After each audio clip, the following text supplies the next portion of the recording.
Good evening, free enterprise fans around the world. Thank you so much for joining us for the last community race before the LaliHo League starts. I am Possum Morpheus and pleased to be joined this evening by Harumph in the booth, by Pancrash Tracking, by Gundam Pilot Spaz, who has been so kind to restream for us, by a couple of wyverns who have decided to become our fake objectives, and by all of our favorite members of chat. Harumph, how are you this evening?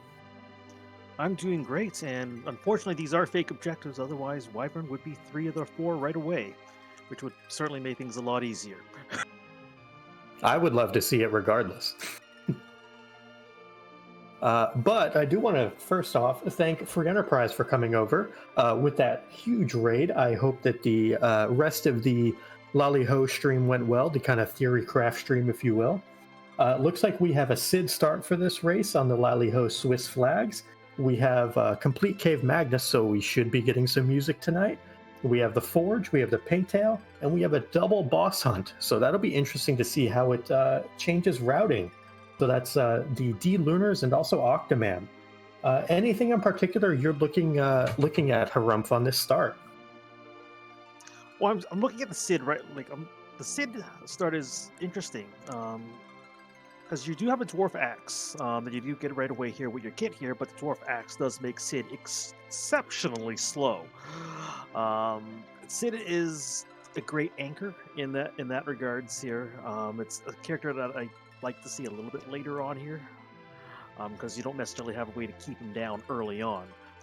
So it depends on what the second character is here, and how much. See if we can find some supplemental characters so we don't have to rely on Sid as much early on. That's totally fair. One of the little niche things I like to do with Sid, actually, with that starting Dwarf Axe, if there's nothing better, which oftentimes can be the case, is go into battle without anything on. Then put the Dwarf Axe on in battle. So you still get to do all that damage, but you don't get that agility penalty, since agility is set at the start of the fight. So that's one way to kind of get around that. It is a little time consuming, of course, but it is a decent workaround if, let's say, the second character is Edward, who's not going to contribute a whole lot off the bat. Well, you never know, because we do have C Neki on here, so our characters here won't have any armor, but they'll have a random weapon of some sort here, and that may very well be an upgrade. And in Eddie's case, it usually is, because the harps they play music, but they don't do much else. Well, the harps do offer one thing for Eddie, and that is back rowing him. But yeah, to your point, they really don't do a lot. Singing, not exactly that effective. But looks like we should be getting underway shortly, and we'll see where our runners all diverge and see what we can find out of this. Harumph, how have you liked starting out your races on this flag set? Do you have any particular places you like to loot, or do you just kind of hit those initial spots like Antlion Cave really early and really fast? I like to do a little bit of looting at the start here to see if there's any with T Wildish on, see if there's any quick upgrades that we can give our characters to get to make the early seed go a little bit faster. But then shortly after that, here I just jump right into searches.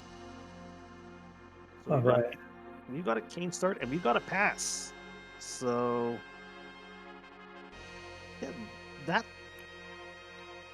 could be interesting, especially if somehow we do find go mode very early. Yeah, it's a very strong start. Kane, especially by way of that Dwarf Axe, also has a lot of early value in this flag set. Gets back rowed. That's the only weapon that's going to back row him within normal reason, other than some edge shenanigans. But Y2 Sky, Aegis, Sorpius, and Poydrak are our 4 runners, all of whom are going to get the same start. That is part of the rando, is they're all playing the same seed. And it looks like we're getting some immediate divergence. We have Y2 Sky and Sorbius going to Baron. We have Aegis going to Watery Pass and Poydrak going to Eblin Castle. So let's get all of our eyes ready. And there's a D-Mist. I believe that was a White Spear as well in Baron and just hanging around. And a French Vanilla Yang. As well, as the character, but not maybe not as the second boss there. Yeah, the demist there is a pretty nice place to find it. Demist flag being on, of course, means that it will give an item. That's a loaded Baron shop as well. I believe that was Silkweb, Star Veils, and Cabins, I think it was. So that's a lot of good items right away in that Baron shop. I believe there were mute bells in there as well here, so which are handy, against guards here, or if you want to take warlocks on to get some levels at the moon. If you find sirens along the way, which most of the time you will find with the flag set on in the gated shop. Yeah, sirens, if I recall, are about 90% to show up in seeds. Edge as well is, I think there's 14 total character slots available, or it might be 13. We're going to see 10 of those 12. That is what the flags dictate.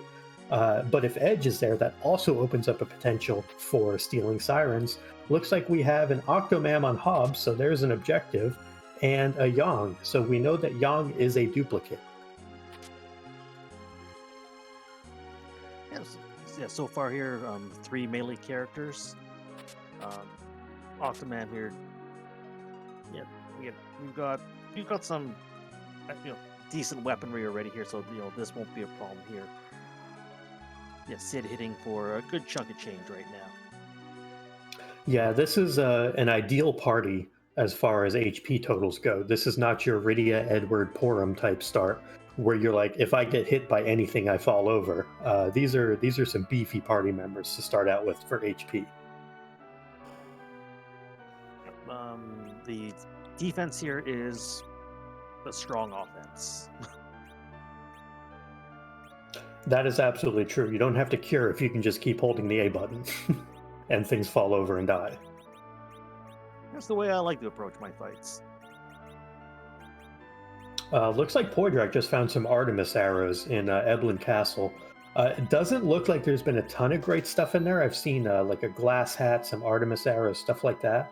Those Artie arrows open up a lot of grind potential for both eggs and gold dragons. So the Artie arrows in particular are very intriguing for me as far as a tier 6 piece of loot.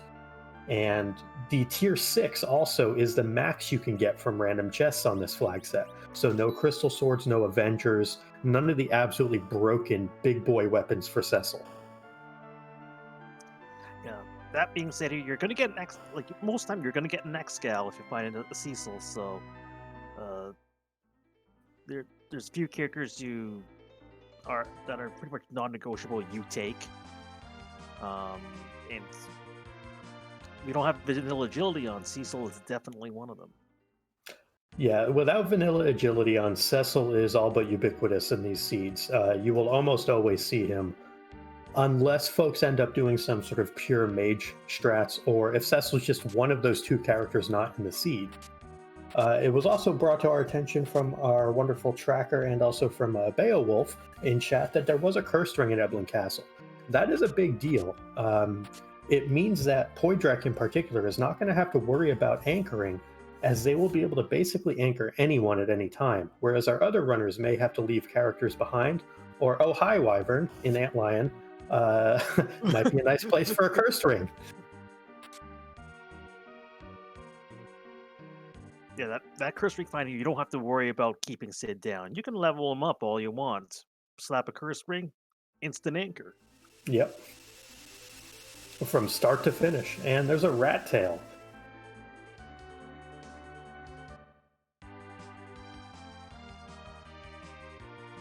And looks like Y2 Sky has launched their hoverboat. Looks like Aegis is going through and looting all of Hobbs. Sorbius done with Antlion, and Poydrak working on that Octomam. So while our runners are retracing their steps a little bit, I would like to just kind of let everyone know the deadline for the tournament signups for what is coming up is midnight on Sunday, midnight Pacific time. The tournament itself starts on Tuesday, if I am not mistaken, and we're expecting right now somewhere in the neighborhood of just under 50 matches per week, given the current pool of folks in.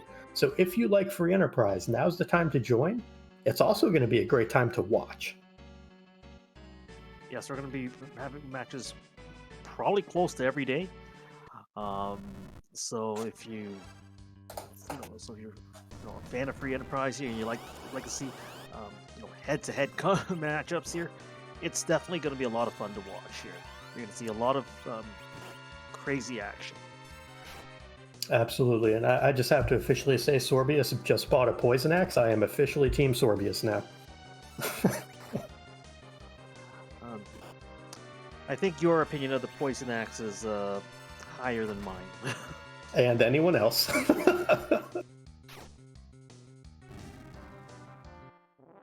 But it looks like we have two runners in Antlion now. Y2 Sky taking on that Octoman. And Sorbius has found another fairly rude boss. So we have Wyvern and we also have Odin now. I believe that Yang does have a Thunderclaw he came with, though. So that should make fairly quick work of this Odin. Yeah, like nearly 1,000 on that on the hit from Yang. Yeah, this is...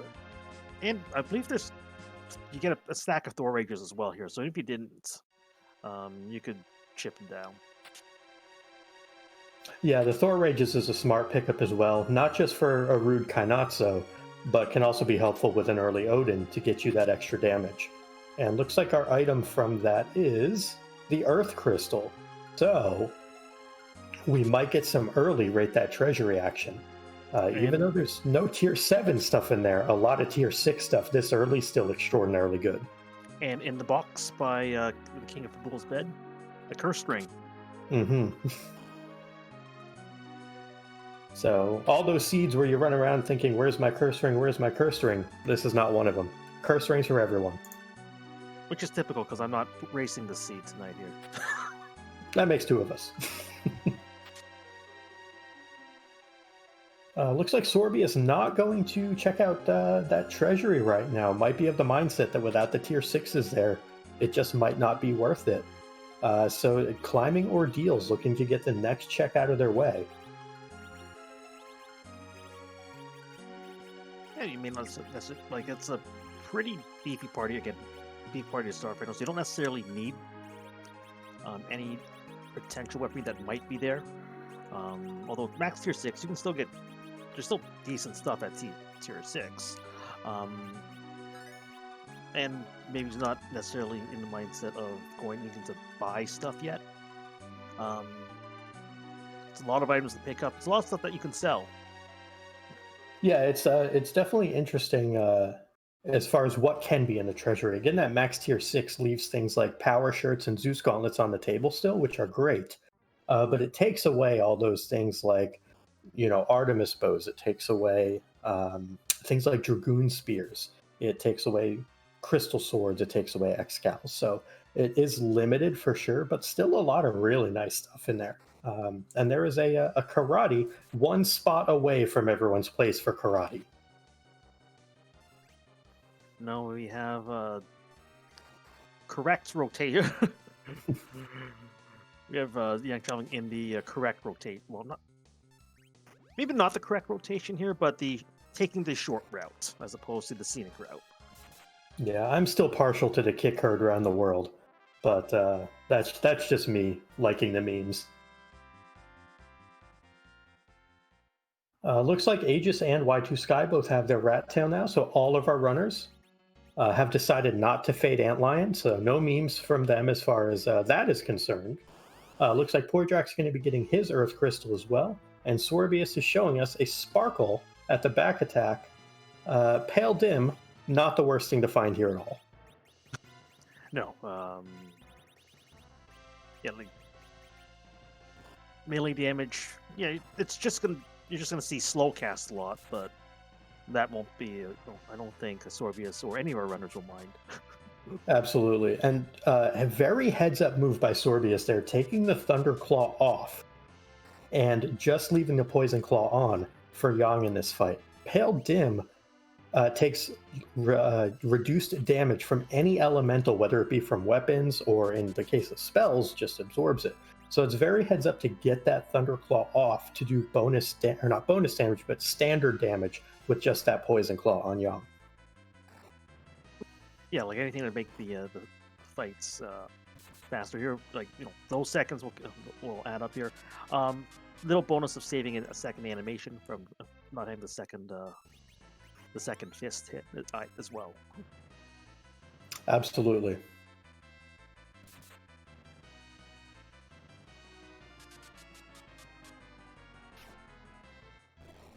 And looks like we have Y2 Sky getting into that fight with the Odin, getting out of the fight with Odin, just as Sorbius is getting out of their fight with Pale Dim. And looks like Poydrak's going to give us our first peek at the Mist Cave.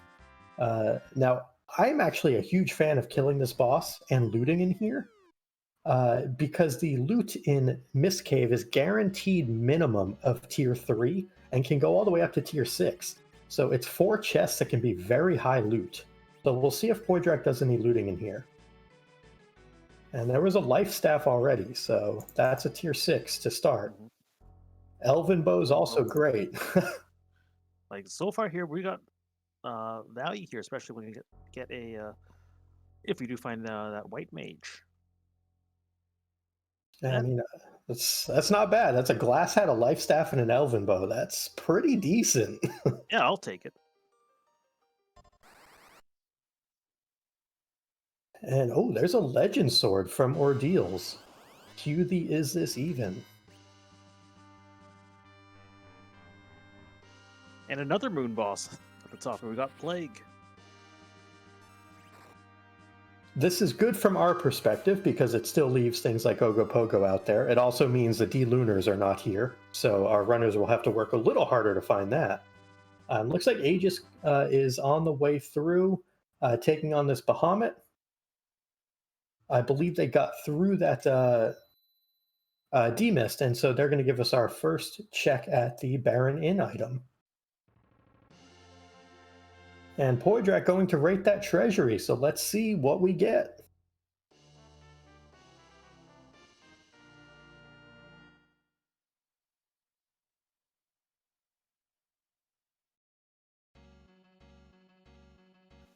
Poydrak taking on the most annoying boss in Final Fantasy, the inventory boss.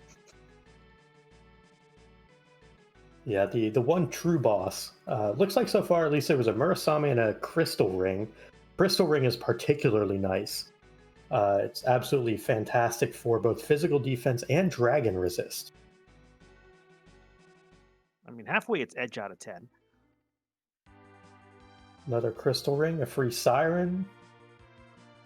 Another inventory boss.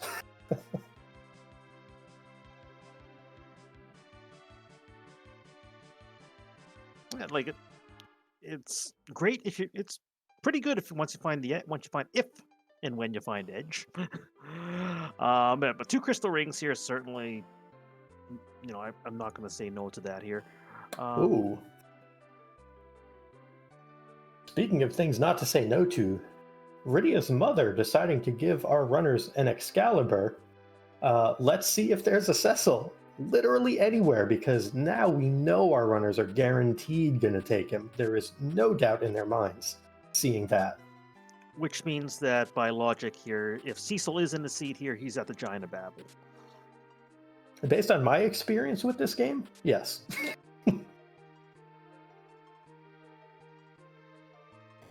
Looks like Y2 Sky picks up their life staff and their second Yang.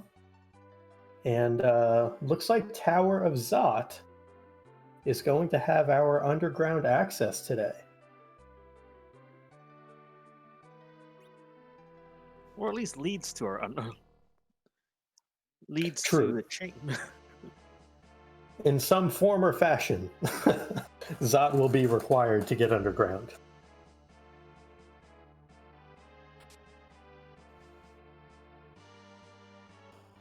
Yes, right now here looks like we're treading back on areas we've already been in right now. Aegis eluding Damsian, and we'll launch the hovercraft soon, and some shopping on Y2 Sky and Poydrak's parts. Yeah, a little bit of shopping percent. for Poydrek in particular, having looted the treasury and getting everything out of there, definitely wants to clear up that inventory. So they have plenty of money, and now they also have space in the inventory. Probably not going to do too much looting the rest of this seed for Poydrek, having already looted that treasury now. And the same is probably true for most of our runners. That's probably about the end of their looting will be when they get that treasury. Yeah, like there's not too much you necessarily want to buy this point here. Certainly sirens.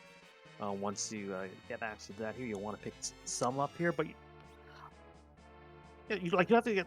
You may have to do a little bit more reading because we do have stuff sells for a quarter of the price as opposed to half the price. So your ability here to get money is a little bit less efficient, but you don't need to go too deep into the pool. Absolutely. And this, however, I don't know that our runners have found a lot of mage exploitative gear. This might be an exhibit on how to lifelock Asura, or our runners may choose to go with the double star veil method, where she just simply can't heal herself. Either way, this is 9,000 health worth, and it's going to take a fairly long amount of time. I know we've seen an elven bow at least from this cave. I don't know if we've seen anything else. So Poydrak will have an advantage here for sure. Yeah, this is sit back, relax. And like this fight is going to be fairly straightforward, whether you lifelock or go with the double star veil strats. But it'll take a few minutes. But as we know here, this is the path that all paths pretty much lead to right now. So it's something that you're just going to have to put up with. Yeah, and looks like Poydrak opted to go the Runax route, and that was a 2,000 hit point swing there. So this spot, if I recall, has about 8,800 health. So that's going to be probably four or five swings from Sid, and Poydrak will most likely be our first runner through this Asura. He's going to make great progress by virtue of having that Runax. Like talking like the difference, like a swing of like 1,500 to it's like 1,500 hit points a swing more here. As you can see here, like I'm seeing Sid on Sorby's side hit for about 300, 400, 500 HP. Yeah, that's the difference in this case of a poison axe, which, decent weapon, but doesn't exploit that mage weakness that the Runax does. I think decent is still being a bit generous. So. I got to stick to my guns on this, There is also the worry, as our tracker Pancrez is pointing out, that the veil actually could wear off of Asura based on how long this fight will take. And actually, there it is. That's 5,000 damage gone. That hurts. So that's a tracker curse, not a commentator curse. But Poydrak, on the other hand, did get through by virtue of having that Runax. Yes, so yeah, Sorbius is going to recalibrate on looks and recount. Definitely, will maybe take a rethink and we'll start to loot, try to see if there's a solution to the fight in any of the boxes. Yeah, I don't hate this play to open the boxes and also try to get whatever's in this Flame Dog chest. It could be an Artemis bow. Maybe that can help Sid get through quicker. It could be, a Runax, obviously. A lot of things it could be. And there is a shiny sword user for Poydrak and the rest of our party. Now, he has not done ordeals yet. However, once he does, and I assume that will be his next destination, Excal Cecil will already be online. Yeah, like I don't see how you don't beeline it to ordeals. If Poydrak doesn't, I will definitely jot that down and ask why. I think a lot of us would. Wow. All right. So if you can get through the rudeness that is Asura, you get a free paladin. They don't get much freer than this. Although I have managed to wipe to one, so I don't have as ask. well. Antlion Cave with an Edward and Iridia. No shame in my game. I wiped to King Queen Eblin in Antlion Cave.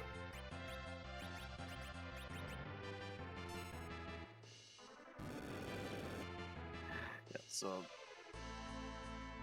yes, yeah, Poor Jack is just gonna sit around here and wait till they wake up, and then they will disappear and leave a bunch of experience for the team.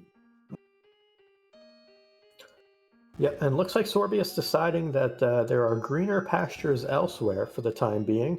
Going to go do Baron Inn, while Poydrak is getting through their King Queen Eblin fight, and we will find out what they are rewarded with.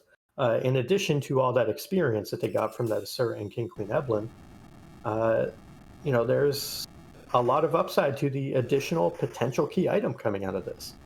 And looks like Sorbius is going back for that D-Mist, and Aegis is heading up Tower of Zot, while Y2 Sky is in their Asura fight.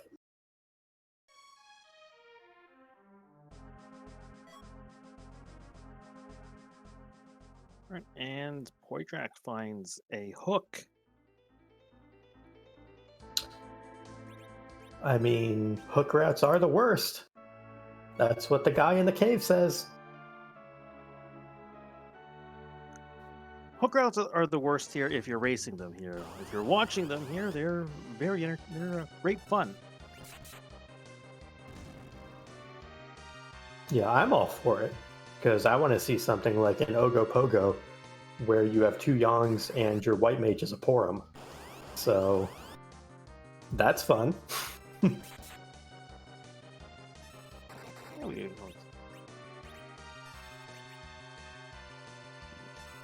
we do have to leave. We're still hoping for a little bit more rudeness. I mean, it sure wasn't candy bad, but manageable with the right equipment here. I want to see the glutton, the glutton for punishment. I guess the Schadenfreude. Yeah. Looks like runners 1, Asura 2 so far.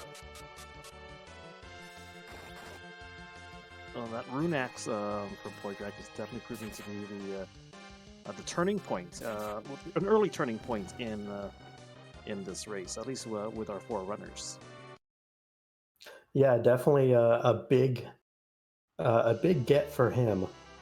And even if he didn't have that rune axe, he still would have had that elven bow. So Poydrak, the only one of our 4 runners, I believe, who had either of those items to help them get through this.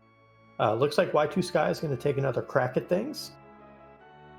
And Poydrak will most likely, I would assume, be heading to Ordeals at some point, having now put it off for Baron Inn as well. But also knowing what was there, not the worst decision, because there is that D-Mist. And this is a pretty free check with his party now.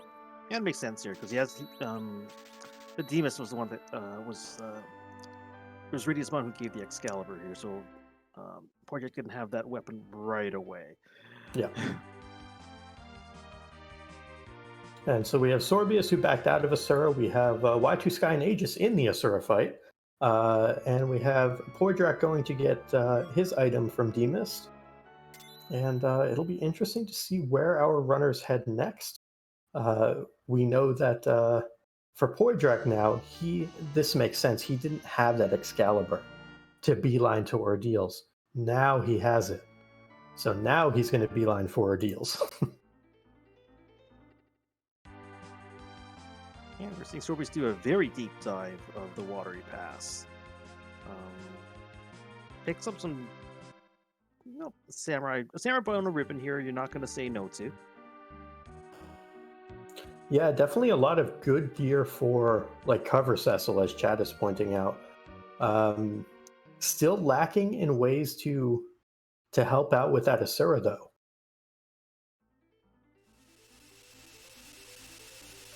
And is coming up against the inventory boss themselves.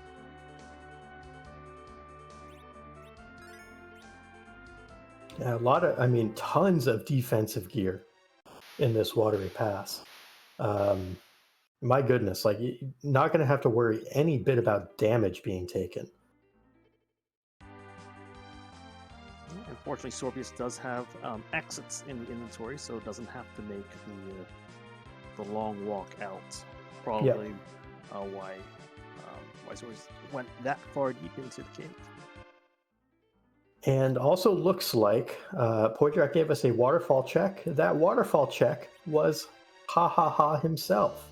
So Golbez will not have to be required for our runners, which is a little sad, but not the worst thing in the world, I suppose. And there's a Baron key for Poitrak from the Rat Tail tournament. And welcome to the runners, or excuse me, welcome to the Raiders from Hangry Canuck. Thank you so much for that raid. We are currently in the midst of a LaliHo Swiss community race here on Randomania.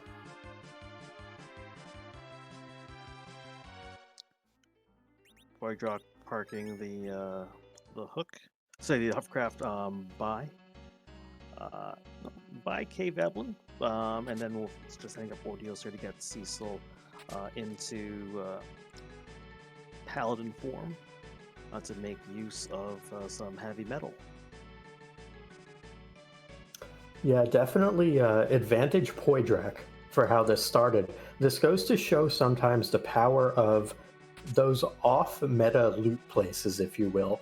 And this was something that was talked about actually in the stream prior to this on the Free Enterprise channel, talking about the LaliHo Swiss League, where to loot, places that are good for it.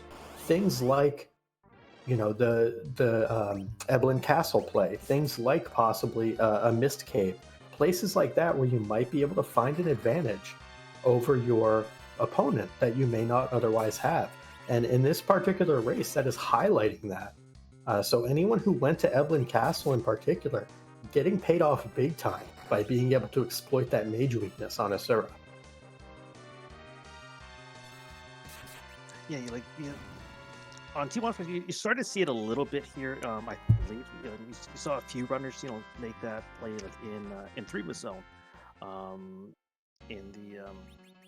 in the group stages here when it was, I believe it was T Wildish, or in that set if I'm not mistaken. It was, yes. Yeah, to try to exploit that gear here. Sure, you may have to take a few resets here and there. And Sorbius does find an Elven Bowl for sale. So it gets arrows and put it on Sid, and you've got an answer to Asura. Yeah, it still won't be fast. It won't be Runax fast, but it'll still probably push out 1,000, maybe 1,200 damage. But that'll be a good way for him to get through. Meanwhile, Y2 Sky has also made it through. So early GG to them on that. It looks like Asura is the true champion of this seed so far as gating our runners' progress. But, we always hope to see more champions along the way. Oh, of course.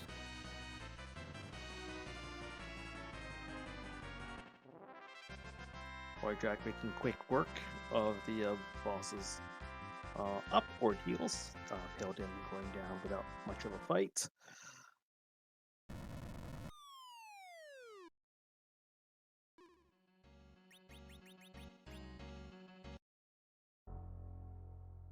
Yep, and looks like just as Poidrak is getting into turn their Dark Knight into a Paladin, Y2 Sky is getting their Dark Knight, and Sorbius is on their way back to take on Asura, while Aegis is taking on Asura.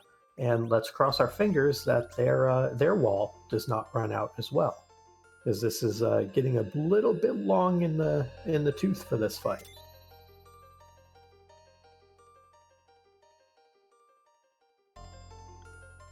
Well, I haven't been counting damage here, so I don't know how close. It may be.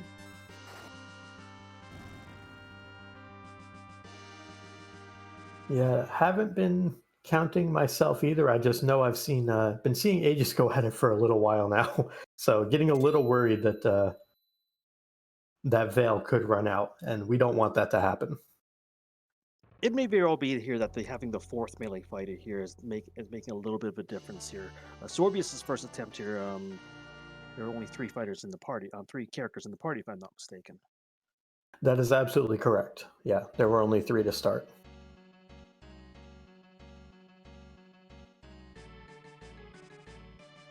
So it looks like Poydrak has their paladin. We will see where Poydrak goes. Really only two options on the table. One is the hook route, and the other is Baron Castle for Poydrak. So we shall see where he decides to go next. Where would you venture next if you were in this position, Harumph? It's a good question here. Like, I'm tempted to go down the hook right now, given that I may not necessarily want to do the Odin check right away. Well, the Odin peak right away, but Baron would definitely be the easier path down. You're not going to find too many nasty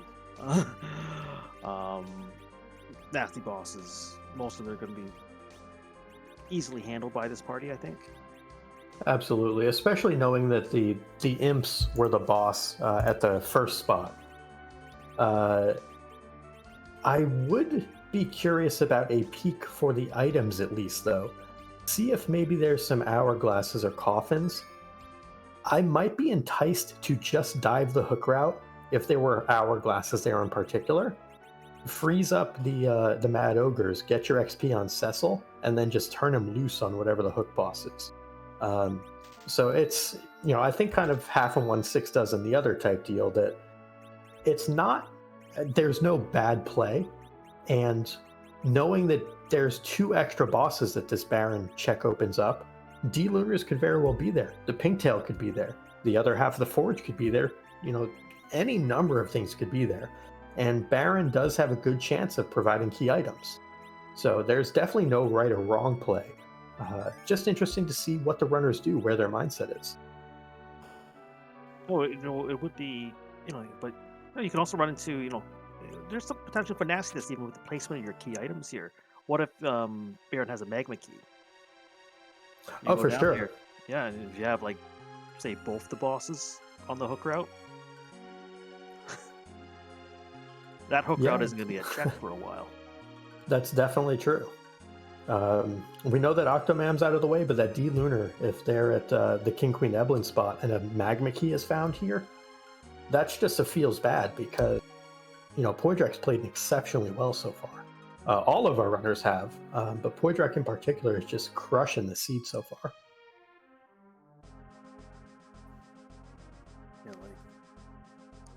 I'm not sure, what the gap would be. The gap is at that point here. I would say, no.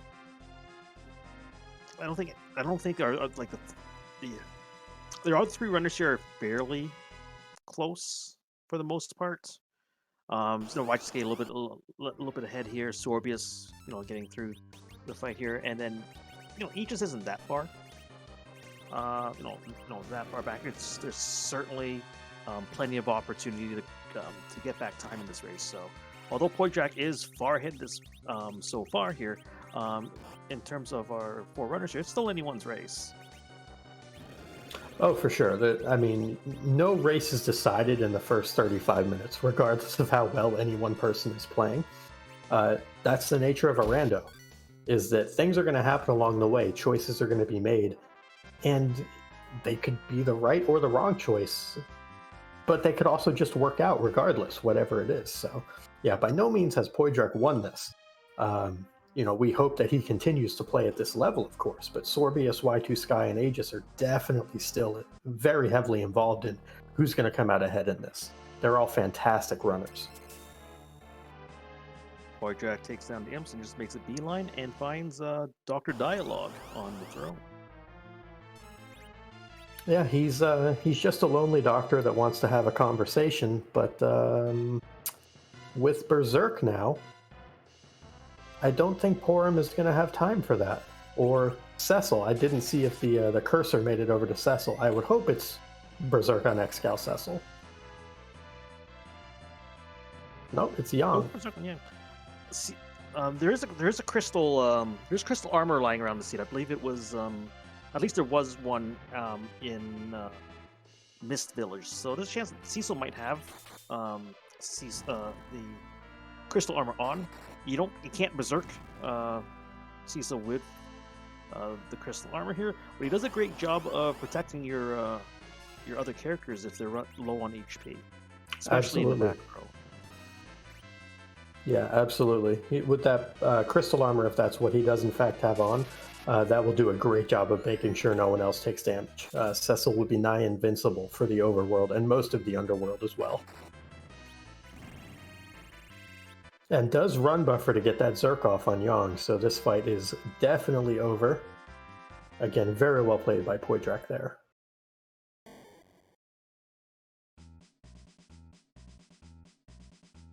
And who is the character? It is an old man, the star of Zenith Zone 3, and unfortunately, nobody's best friend in LaliHo League. Tell it does deserve a break here from Zenith Zone here, so he can sit on the sidelines, take a bit of breath here, maybe find Fu and ask him for some vacation advice. That's true. Fusoya, he was a man well traveled while he was on vacation. I'd love to know some of his adventures, and maybe Tella can find those out too, and take some of that advice and find some new pastures himself.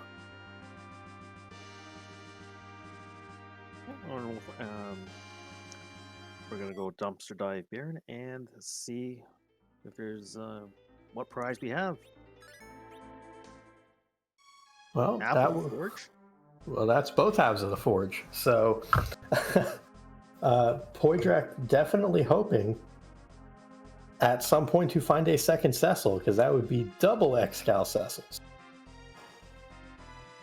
Duplicates are in play in the Swiss flags. So, yeah. Usually in Zenith Zone, double Cecil usually means one is hugging the ground. Not so here. No, this is if you basically take as many Cecils as you have good weapons. So if you have one, you for sure take one. You might even take a second one. Go one for cover strats, one without. But just dolls at the Odin throne, they're gonna be a little punchy. Not too bad though. The real concern is how do you stop the back ones from transforming? If he uses an hourglass, it's free. He used the hourglass, so he's going to get through this, no problem. As long as you take the front three down first. I'm not sure how many of these characters are zerked up right now, if any. It would be incredibly rare to be able to get through the back three before the front three, because the back three usually have about 3 times the health. Also, speaking of free bosses, that's soldiers or guards of some sort, and everybody's favorite mage, Fusoya. Speaking of coming back from vacation, the perfectly balanced Fu. So this also goes to the whole, do you go hook route, do you go Baron Castle play? There was no wrong answer. Baron got you the Adamant, which gets an objective. Hook gets you Fusoya, which is Fusoya. So 2 great choices. And Sorbius says goodbye to Porum.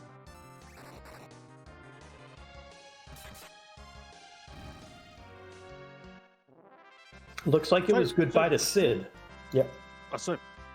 I thought I saw Porum selected initially here. I guess it was Sid. Okay. It makes sense with the party where you can dedicate Porum to berserking Cecil, and you can have Fusoya do black mage things. And with that curse ring, you can really have anyone as an anchor. You put a curse ring on Fu, will still do a decent amount of damage with his spells. And his agility is pretty much going to be at 5 forever, because his agility until you get up to like exorbitant amounts of levels here is at a base level of 20. forever. Yeah, if you plan on grinding your Fusoya past level 70, where he gets more MP and gets agility, uh, I'd have to question, other than just having tons of fun by getting all the levels to be level 99 or something, why? Because you can easily beat a seed in the 40s and 50s and certainly 60s. But Fusoya will, always be at that 5 agility as far as we're concerned, and it will be wonderful. Poydrak did pick up an Artemis bow, I believe, from the Baron basement. That will be a very nice piece of equipment to go with the heroin robe in his inventory. That's going to be one very angry small child who will be rivaling, if not exceeding, Excalibur Cecil's damage. And holy free hook route, that is soldiers into guards. My goodness. Oof, this is our runners love to see it. That's for sure.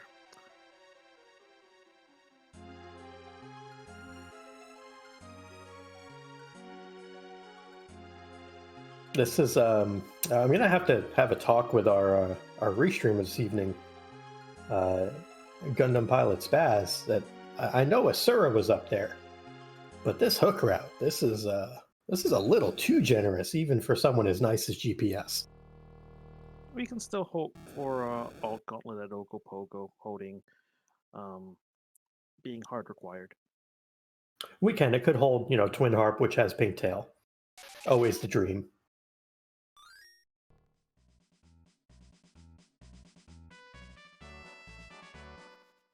So Sorbius will be our first one underground, and then we'll see. Will likely be the first one underground, barring the formality of getting past the guards here. Yeah, if he hadn't purchased the coffins, there could have been some cause for concern. But with coffins in the Eblin shop, this is about as nice as it gets, so not too much of an issue here, going to be through very quickly. And even with the struggles of that Asura, still underground sub 45 minutes is very, very respectable on these flags. Or any flags for that matter.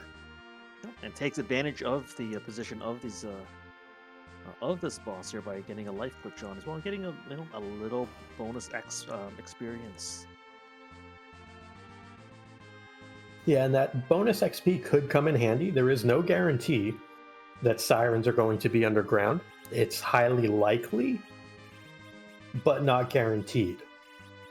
So, also with Fusoya though, you don't really prioritize the sirens as much as you would with other parties, because Fusoya can just do things that nobody else can.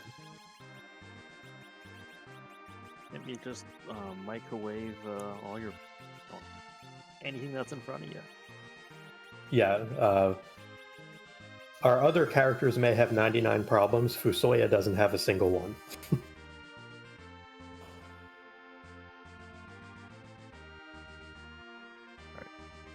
Sorbius will launch the Falcon. Poitrak is about to find the good news that everything is free, at least here. Yeah, the real interesting things will start when we see who's in the Feymarch.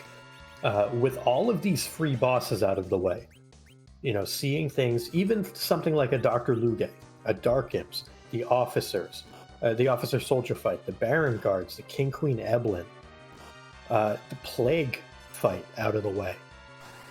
Karate. Sorry, go ahead. I was going to say, we've just seen so many free bosses already. There's a lot of really nasty stuff out there. I do like this play from Sorbius, going to the Dwarf Castle first. 2 boss jacks, a key item. Good potential here to hopefully make a little bit more progress here towards those objectives, because we're this far in here, and yeah, Octomam is the only objective there that's been checked off so far. So still trying to find those, that D-Lunar.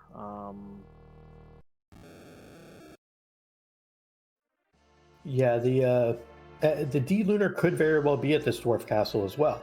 From doing the Zot check, we know that the Sparkle at this second spot is going to be either D-Lunar or Ogopogo.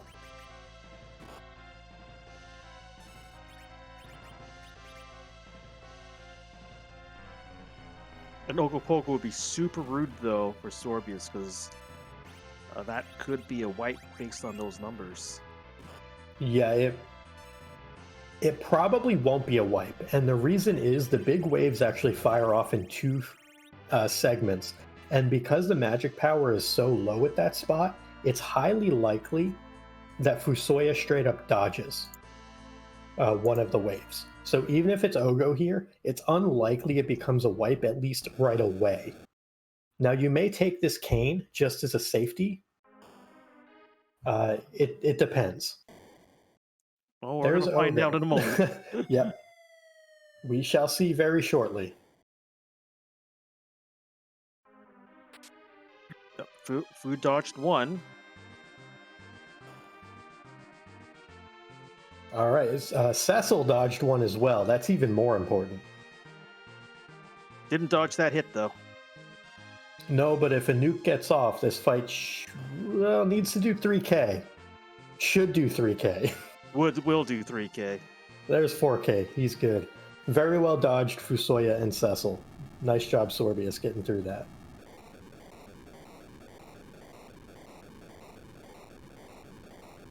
Yeah, that's one of those things where even though the waves are percentage based and we know they're going to do 25% regardless, it still has to connect.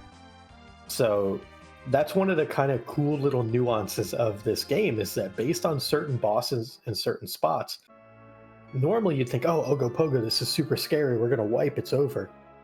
It's not, though. In almost any other spot that's good game, you're done. Ogopogo wipes you. That's actually a very friendly spot to get him at.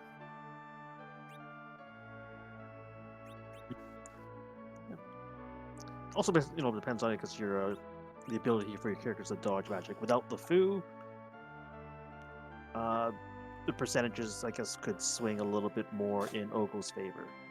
Oh, absolutely true. It was probably very unlikely that Cecil dodged that. Just if I had to guess based on, some generic math. But he did, and that made a huge difference as well. Looks like our job dwarf was a... Oh, I missed it. A retail something supervisor? Retail seal. I saw retail something. I feel terrible now. I'm so sorry, chat. Retail sales department supervisor. Thank you, Gundam Pilot Spaz. Should have figured that out, though. Worked with a few of them in a past life. I've been one in a past life.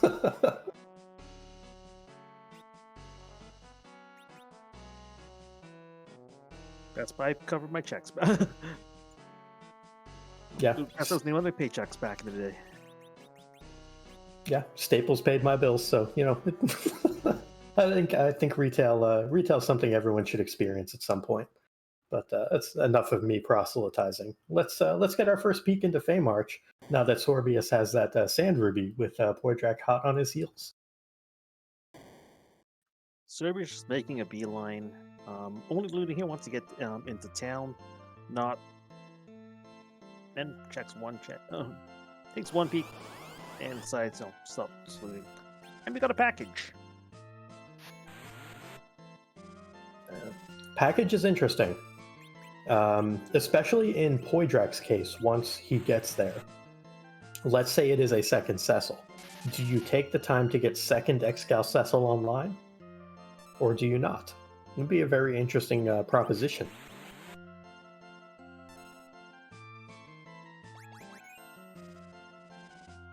Yeah, I think it's very much... In that situation, I would be tempted, for sure.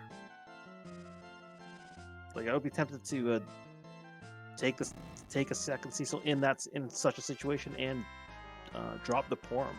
Yep, and we've found our D-Lunars. So a Sura spot for D-Lunars. Technically free, but gonna be a little bit punchy. And you can't use cover strats because of the fire that comes out. So you have to heal everyone up. It gets a little bit awkward surviving those initial punches. But that is going to be objective 4 once Sorbius is able to get through that. And then we also have the age-old question, is it leg or is it quarter leg? Will we ever find out?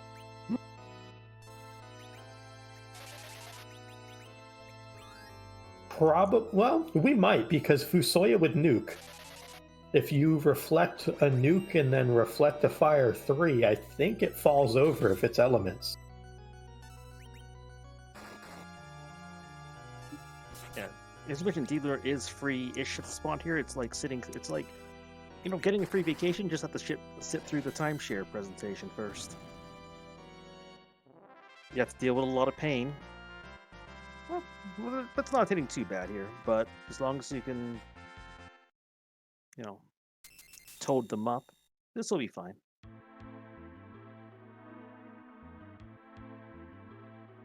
Yeah, this is one of those type of situations where you're happy to have Star Veils. Because that way you can turn these lunar dragons into lunar frogs.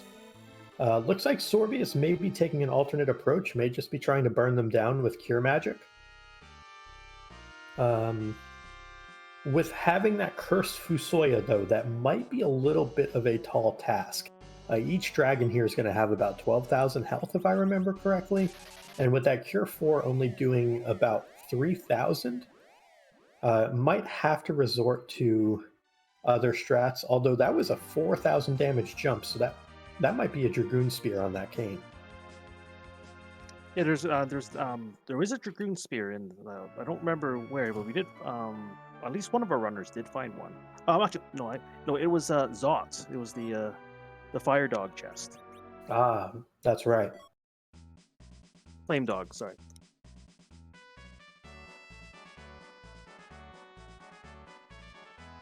Now, one of the little nuances of these D-Lunars, though, is every time an action is taken against them when there's only one left, they're just going to be sitting here and countering with fire for every move. And so it's going to be a lot of damage that Sorbius is going to have to deal with. He does opt to get the wall up as well. Fusoya takes a massive hit. One shot. But there's that Excal for Poydrak. Looks like their shops had life staves, Stardust rods. I think I saw a Moonveil in there as well. So Moonveil cover strats could be on the table, which is always a fun time. Yeah, like that'll make any fight here with a boss that only does physical attacks free, and Sorbius does grind their way through the D-Lunars. Another objective down. And a very nice display of doing it without the Star Veil, the reflected strats. And there is a crystal sword for a different character. That's the spoon, not an actual crystal sword. Sorry, y'all. But if there's an Edward can equip the spoon on these flags. He can. Don't think. I probably still wouldn't. Much to disappointment of some people. I would consider it. It might be the case where even you keep him as kind of a working anchor, if you will, until he gets his levels. Especially if this is elements instead of Ruby. And okay, this is Ruby, so that's the whole leg. Yeah, this is where you want an Ice Claw for that Yang, and you just power punch until Ruby falls over.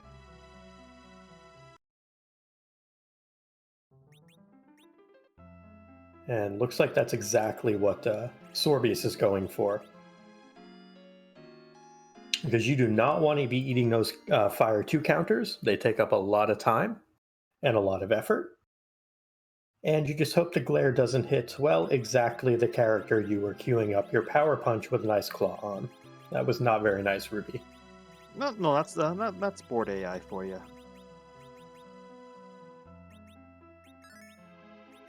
Looks like Y2 Sky is going to hop in to their fight and see that it is D-Lunars, quickly reset, but likely go and take it on anyway. Aegis is looking like they're about to get underground, or at least getting to Fusoya, finding out who the boss is.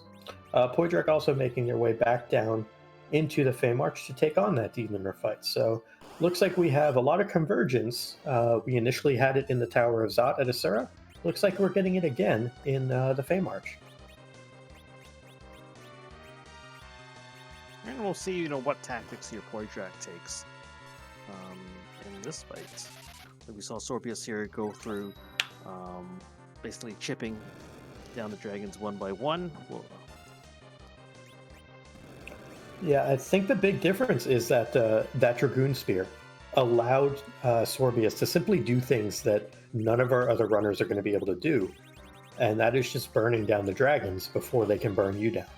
I think all of our other runners are going to opt for the more traditional Lunar Frog strats at this point. Yeah, it's I guess an example of how different paths can lead to different solutions here. Like you saw Poydrak here get an early advantage here with the by having a rune axe against the Asura. Sorbius here getting the rune spear because of the initial difficulty in getting past the Asura the first time around. Yeah, it's kind of like we said earlier, that even though Poydrak had an easier path through the overworld, by no means was the race ever over. And we see it now with this convergence, down here in the Feymarch, that no one is any more than 2 or 3 minutes off of each other at this point. So it's definitely a very close race, and going to be super exciting to see this one finish out for sure. This is, especially once Y2 Sky and Poydrak here get through these fights here, they're one item away from go mode. Well, yeah, all you need is a pink tail or a twin art. Yeah, and we might get that rare type of seed where everything is on Earth and readily available. Well, there's a pan from that ruby as well, so that opens up even more checks on the Earth, and a visit to the inventory boss as well. Everybody's favorite. Inventory boss. I don't know how many Racer 0. All of the inventory boss numbers, and then Racer's always 0. Inventory boss always wins. No one is immune. But that's a huge single dip Feymarch for Sorbius. They never have to go back. So they're done. They're out of there. They have the pan. That's 8 key items now. They're up to as well. So approaching 10. So looks like Poydrak also going to be taking on the leg, or possibly elements. He does not know which one yet. But yeah, great point from Xenocat in chat as well, that Feymarch is the kitchen. It had both the pan and the spoon. Sheila must have paid a visit down there at some point. If she'd have only gone one cave further north, she'd have found Yang.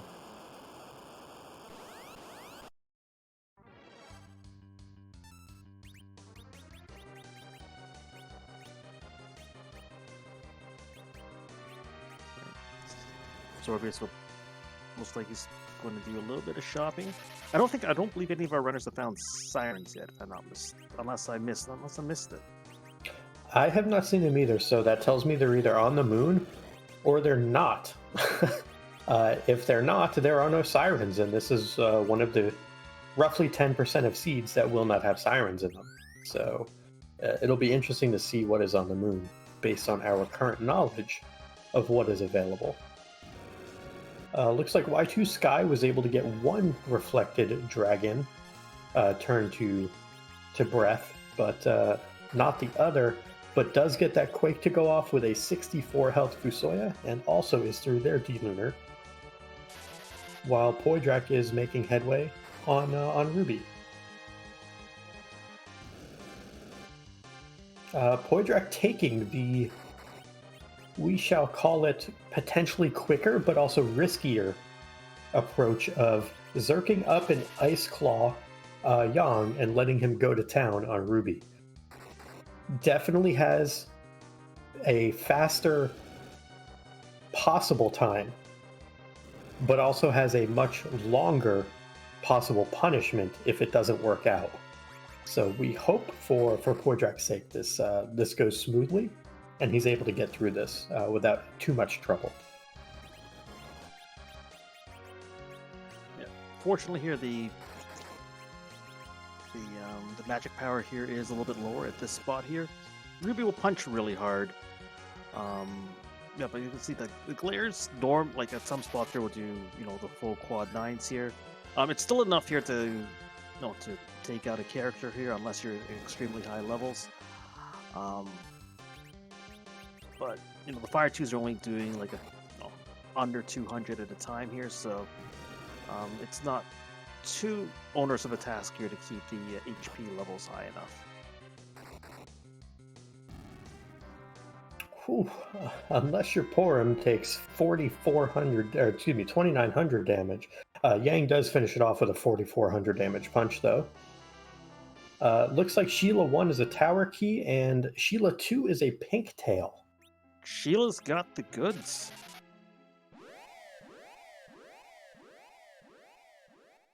And so what that means for our runners, if I am not mistaken, is that is no required moon. We are in no mode. Poidrak will soon be in go mode. As soon as Sorbius does Baron Castle, they will be in go mode. So we'll see if Sorbius does Baron Castle or if they choose to go elsewhere. We also have a pass. 1200 strats could be on the table. I'm not going to lie, I haven't paid attention to Vampires, Star Veils, and Cure 3s. But lots of different opportunities here, and could also go with a solo Fusoya strategy. Use an elixir when Fu runs out of magic, but just keep bouncing those nukes until Zeromus falls over, with a little bit of help from other folks. So we might get some very spicy Zeromus strats from our runners on this one. Yeah, like given how easily here the key items come here, this seems to be an anomaly because it always seems that Moon is the play whenever I run these seeds. Yeah, in my experience, I've done almost 40 of these now, and the Moon at least has partial value almost 90% of the time. And it's hard required almost 40% of the time. So it's been a lot of Moon. So I am right there with you, Harumph, on that. Sorbius decided to go up the tower here.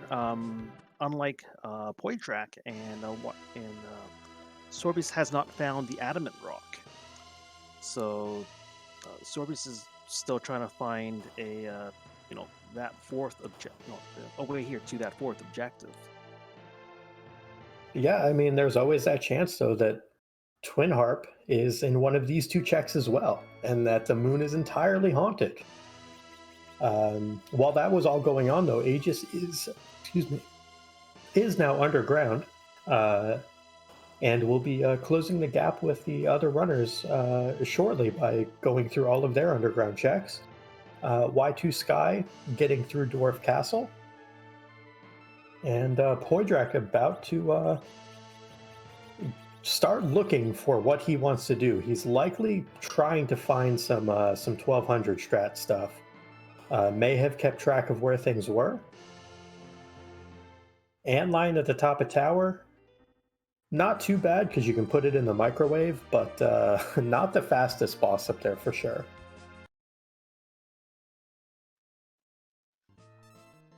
Like for a 1200 HP grind here, like you'll need a fair amount of Star Veils. Well, how thin can you go here with cash? Or not that it'll be an issue here on Poydrak's side, provided he can find all the required items here. But in a seed here where you may be a little bit more limited, in Blizzard, if you've done a little bit less looting. Yeah, there are also some interesting alternatives. You could turn Cecil loose and just zerk him in the fight, and when he dies, he dies. That would certainly expedite things. You do have Fusoya to reflect nukes. There's the vampires, though. We know Star Veils were in Baron, if I remember right, from the very start. So that's vampires, that's Star Veils. Cure 3s would be nice. I don't know if we've seen them. And there were apples in the shop.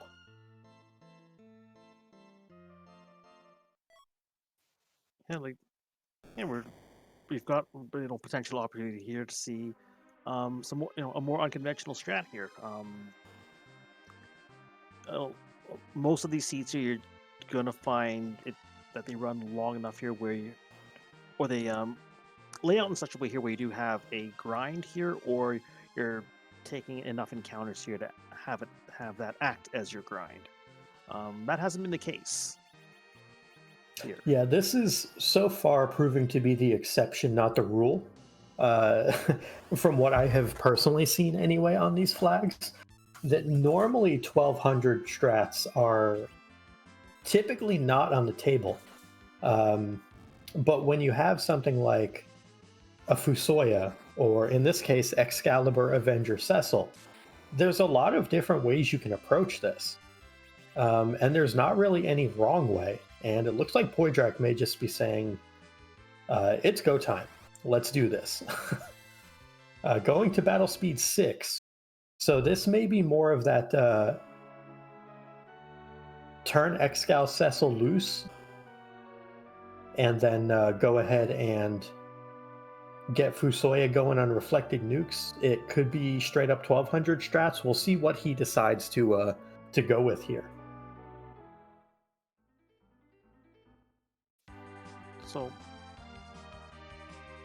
yeah, Poydrak's probably going to take it safe, or not. Did some shopping here, and probably still trying to find a few more things. I don't think he's gotten his veils yet, which we know are we know they're in Baron here because they were here to start, because this was a loaded shop. Selling the Avenger, so that takes the Excal Cecil Avenger play off the table, where you just turn him loose and then finish it up from there. But now looks like he's going back and gonna hop into the Z fight. So Harumph, I do have a little bit of a question for you. And it has to do with something I'm seeing in chat. Now, it's only about 10 o'clock here, and it's a Friday night for me. I'm on Central Time. Those look like Z flags to me. Is it time for a nap? I'm not 100% sure what's going on, because if I take a nap now, I'm going to screw up my sleep schedule. I don't think it's actually about sleep here. Some may say here that those flags are rotated 90 degrees the wrong way. And it's actually a sign here that we don't want a hook seed and a hook. No hook. Oh. But for those who don't subscribe to that theory here, it's a question here that we're about to that we need to ask, and that's, whose butt are we going to kick tonight?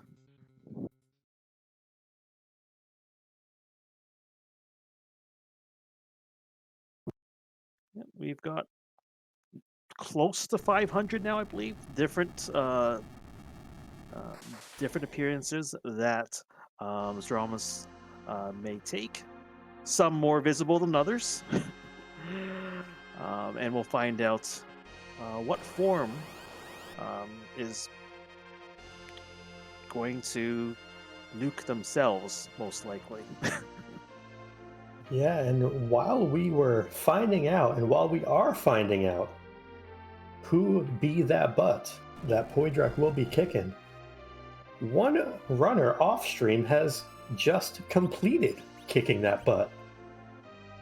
So GG's in first place to Dia, finishing in a time of 1 hour, 10 minutes, and 34 seconds off stream. So Dia is the only one who currently knows who this butt is. The rest of us will find out very shortly.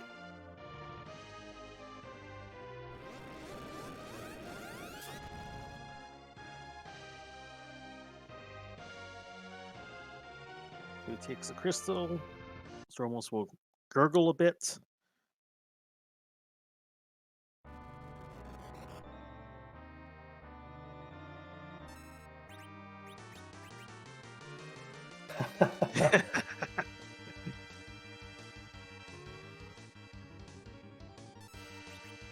Well, there was a lot of talk of petting the cat in chat. And somebody get out the vanilla, because that's a darkness crystal and an evil wall in the sealed cave. That's vanilla overload right there. 2 scoops.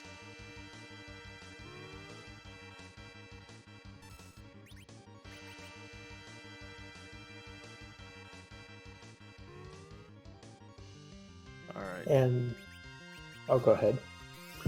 So we're definitely Poydras getting the Star Veils up on. We got one here, and just gonna get vampire to trigger the script here, the counter script, and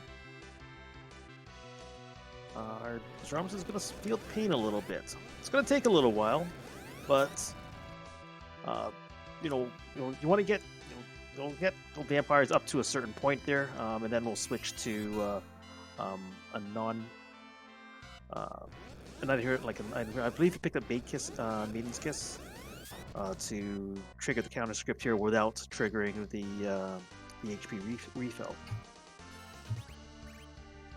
Yes, so the Maiden Kiss also what it does, primarily, it just has a shorter cast time than the Crystal. The Crystal has that long animation. The Maiden Kiss, while normally it would remove the Toad status, actually just causes a counter nuke on Zeromus, or in this case Tubsimus, but it just does it quicker than what you're normally provided with. So that is the strategy Poydrak will be using after they are out of vampires or beyond the threshold to which they want to use those vampires. Beyond about 41,000 health, if you use a direct damage attack, it will cause Zeromus to tip into its next phase, and then you can't do the quick kill, the reflect kill. You have to go the whole 100,000+ HP. Also, welcome raiders from Dia and GG to Dia. Thank you so much for that raid, and we are watching the conclusion of all 4 of our runners on this lovely restream tonight. And great job to all those runners on the restream tonight. It's been fantastic, and if y'all have not given them a follow, this is a perfectly good time to do so. While 1200 strats are highly technical and great to watch, they can get a little bit tedious at times. So if you have a couple extra seconds here and there, make sure to give everyone a follow tonight. Yeah, the most difficult thing about a strat here like a 1200 or an Eddy strat here can be concentration, because it takes so long here. I know in my case, sometimes when I'll fall into that kind of hypnosis type deal here, I'll miss an input here, and that will kill the, that'll end the fight very quickly, in not a great way. Yeah, the lapse in concentration is a persistent concern, if you will, for getting through these. I've definitely fallen victim to that myself. Meanwhile, with Poydrak going through this Zeromus fight, Aegis is through their D-Lunar. Sorbius has gone through the tower as well as the sealed cave, and is now looking to go to Baron. Looks like Y2 Sky also has gotten through tower and is now beginning their dive into the Luca cave. So a lot of retreading of paths for our other runners, not named Poydrak, who managed to avoid the tower play by doing Baron early. Sorbius is now making his trip down the sewers to the castle. Will find an animate in the Baron dumpster, and then we'll have their go mode as well. Yep, and it'll be interesting to see the strategy or strategies that our other runners take as well. I know that Poydrak is extremely well versed in a myriad of different ways to take care of Zeromus. I cannot say for certain the experience levels our other runners have with all the various strategies that are available. So that is one thing, that these are the types of races where those things like 1200 strats and alternate ways to kill Zeromus, they're not common, but they're showing up in a big way tonight. It's also a matter of comfort level as well here. I'm not, in terms of depending on experience level or how many times you've you've practiced these strats here. It may be a case here where your particular one's particular play style, although they may be able to do here, may not feel necessarily have the be confident enough here or to go through with the strategy, and will choose to go with a more comfortable route to make sure that they get through the Z fight in one shot, as opposed to potentially taking two or a longer fight, especially where a fight may take longer here. If it does go off the rails towards the end here, it's a big time sink potential, a big risk in that regards. Yeah, for sure. Because Poydrak got into this fight at about the 1 hour, 11-minute mark. This is already 7 minutes in. So when something does go awry, to your point on these, you feel extra terrible. There's no better way to put it. It doesn't feel great when you invest that much time and then have to do it again. So definitely, to that point, the comfort zone does play a big deal, or a big part of it. Will we see runners check the moon for sirens and do a more traditional grind, where they know that Zeromus fight then takes 3 to 5 minutes instead of taking 8 minutes, 10 minutes, 12 minutes. So it'll be interesting to see how it plays out for our other runners. Yeah, the Darkness Crystal that Spike the Sky and Sorbius has may incentivize them here to pursue a more traditional grind, or at the very least, or maybe even just take lunar boss checks here at the higher experience point slots here, like the Ribbon Room, as both of these runners here have reached that 10 key item threshold for double experience. Yeah, absolutely true. They could take on even some random encounters. There are certain floors of the lunar subterranean where if you're just running down to Zeromus, you can turn on encounters and you can kind of pick and choose which ones you want to fight. Maybe you get some double gold dragons. Maybe you get some warlocks along the way. There's a lot of various ways where you can do alternate grinds if you're not comfortable with 1200 strats. And if you don't find sirens in the lunar shop, which is the one shop we haven't checked. Also very true. And we'll see what Sorbius decides to do after this Baron check. But this is one of those things about rando gonna rando. Y2 Sky, Sorbius, Aegis have all taken great routes. But that early Baron play allowed Poydrak to skip the tower, allowed Poydrak to skip Luca. It let him skip a lot of stuff that other runners did, simply because he went that Baron direction first. Again, no wrong play, but rando's gonna rando sometimes, and that's part of the enjoyment of it. And it looks like we have reflected nukes now from Poydrak with that Fusoya, so this should be the final stretch. This should be coming right up on the finish, because this is when you want to push. So we'll see if there's enough damage coming out from those reflected nukes to get this done.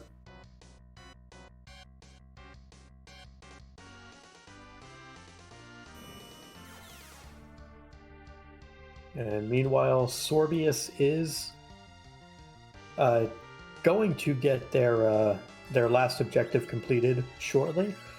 And looks like we have a second place finisher coming in, what we expect to be just ahead of Poydrak, we have Moonblaze Wolf coming in second place at 1 hour, 21 minutes, and 15 seconds. So GG to Moonblaze Wolf, taking down second place in tonight's race.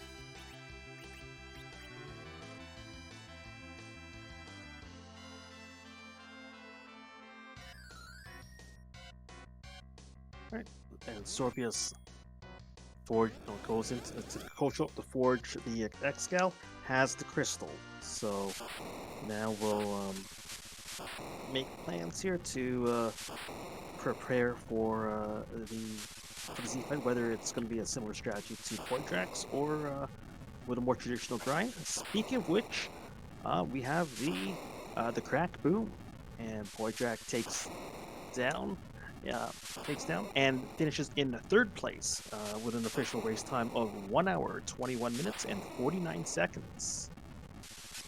GG to Poydrak, our first restreamed runner to finish the seed this evening, and third place overall. Excellent performance as always from Poydrak. And we will see if we can get them in for an interview.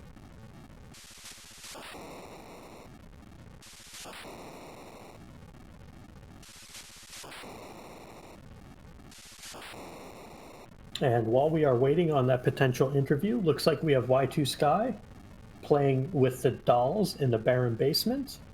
We have Aegis going down Sylph Cave, and we are now joined by Poydrak, GG's Poydrak. Boop. Barren basement? We can hear you. I know. I can hear you. That's just, I thought I'd be silent for a bit and just go boop, because that's pretty much what I just did to Zeromus. I poked his nose, he responded, and we can hear you. He just didn't like me poking his nose and just nuked me and himself to the ether. Yeah, I dare say as much as you were poking him, he was poking himself. Yeah, and yeah, that's low-level strats, and here we go. Yeah, that was as much as you were a lot quicker than I expected. It's because 2 boss hunts for me usually means I completely search the entirety of everywhere. So I'm a bit surprised today. Yeah, so has this been your average experience on this flag set so far, or have you, to your point about the double boss hunts, have you seen much longer times? Have you done 1200 strats on this flag set before tonight? On this flag set so far? Not on this particular flag set. But I have done 1200 or the done 1200 strats on battle this flag speed set 6 strats before tonight? Plenty of times. So yeah, I'm quite familiar and quite capable with them. That one didn't quite go completely to plan, but because I didn't feel, I think the timing went off a little bit there. Probably me waiting on Porum just to see if she survived that first big bang. But it's usually smooth enough that you don't need to worry, as long as you're continuing the damage. You should be able to get it before the third big bang at the very least. Absolutely. And how happy were you to see that early Excal come out and then find that Paladin? Finding the early Excal was okay, but by the time we'd got underground, we had an Excal anyway, and it's not like I really utilized it a whole lot because I didn't need to. Kane was doing a fair bit of work, Sid was doing a fair bit of work with his rune axe at the start, and so was Young with that Thunderclaw. So that Excal really didn't play too much of a part in this seed. It was just there. It was good, but it wasn't really required. And I did want to ask just a quick question about that rune axe. When you saw that Asura, how happy were you to have that rune axe? Very. considering how much damage I wasn't doing to her. But then again, I did go there quite early before even doing the extra experience on ordeals, so that I wasn't surprised I was doing very little damage. It was just this is going to take a while, but thankfully I've got that rune axe that I can just finish this quicker than likely a few others that didn't jump into that Eblin, because that Eblin was at the very start of the game, had a lot in it. Gungnir Spear, rune axe for the 2 starters, a cursed ring, and not really much in the way of armor found in this seed, but those just those weapons and the cursed ring was just everything you needed from the majority of this. Yes, I believe you're the only runner on our recent, at least of those being reaching, who actually did make the Elven Castle, loot trip here, and it definitely paid off. Yeah, I've swung away from the Watery Pass, which is usually my route to go and get early loot recently. I'm not entirely certain why. I still do Watery Pass, but usually only when I've got a source of exit like Tella or a exit found somewhere. At the moment it's Eblin Castle, and although it takes about a minute longer for me to actually loot it completely because of the trapped chests and having to reset, the spoils that you get from it have been a little bit better than just the Watery Pass lately. Whether that sticks up for the entirety or it's just luck at the moment, I don't know. But I'm going to stick with this at the moment and just see how it goes. But you might see me flip-flopping between the two later on, a bit further down the line. And given here how well you've done with the seed here, and maybe with the practice, the other seeds you've run here, how ready here do you feel in how performance would go here in league competition? How am I going to do in the LaliHo League? The answer to that is terribly. And I can give you a very specific reason. My luck is awful. I have very bad luck when it comes to boss hunts. Today was an exception to the rule, and also I have very bad luck in finding that one key item that's necessary to complete the crystal objectives. So I know I am not going to do well at all, and people are going to be shouting, "Yeah, you're just saying that. You're going to take it by storm." No, I mean it. It's been proven throughout the years that I've been doing this. I have terrible luck finding that one needle in the haystack until it actually gets stabbed into me, because it's the last thing I'm getting. So yeah, I'm already expecting myself to do terribly, but I don't care. I play this game for fun. I'm going to go out and do my best and see what happens. Oh, Poydrak, as someone who played you in the last tournament, you are absolutely terrifying to go up against. And I think that you are far, far better than you give yourself credit for. I know that's one of your things that you always downplay how good you are. You're amazingly humble and you do so much for the community. But I'll say it since you won't. Y'all best watch out for Poydrak. This guy is dang good at this game.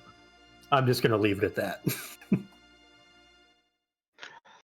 I'll go half and half. Yes, I know I'm fairly competent at this game, but am I going to do well? No, not this time. Not because just because of my luck. But I'm going to head out. I'm going to let the others do whatever they're doing. They're probably just running around in circles. I do that a lot, and I'm going to go and get some rest. Well, take care. GG's as always, Poydrak. Get some rest. It is much deserved. Congrats on the third place finish this evening and first on our restream. And thank you as always for letting us do what you do, letting us watch you do what you do. Excuse me. No problem. Have a good evening, everyone. That was Poitrak, our third place finisher.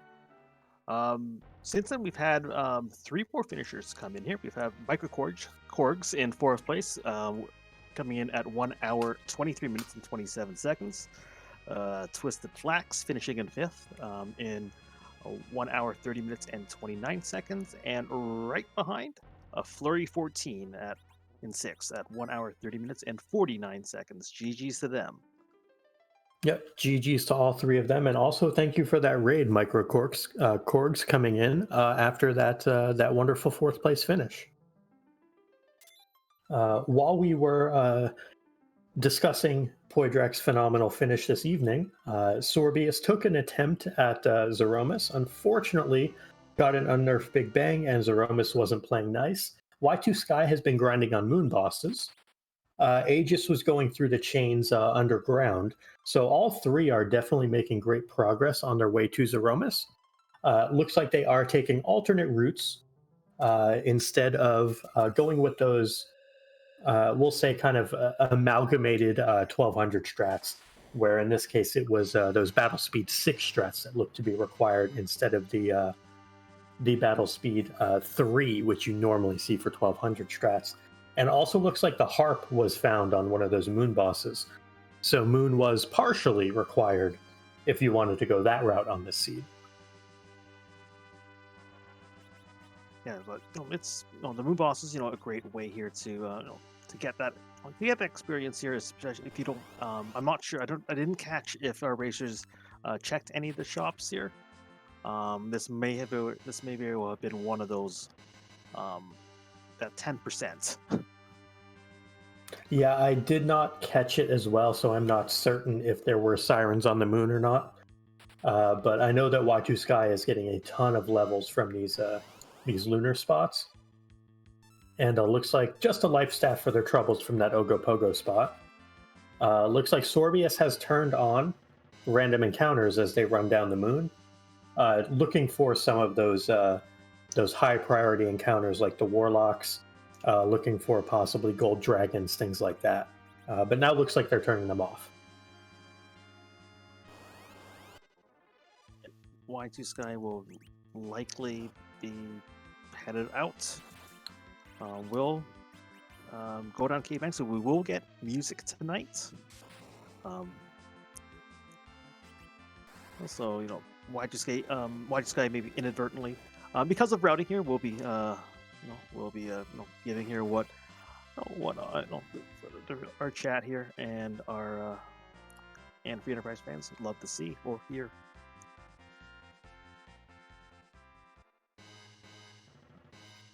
Yeah, I'm always a fan of music myself. Comlamity, who is the person behind the scenes who does most of the music. I know there's a huge batch coming in of new songs once version 4.2 goes live. I think it's something like 100 new songs are going to be coming in. So keep your eyes peeled and your ears open for those. It's going to be a great time. And looks like we are going to get that music from Y2 Sky. So if you have the harps, get them out in chat, because this is one of my favorite times of any restream race, is getting to listen to some of Edward's rockin' tunes.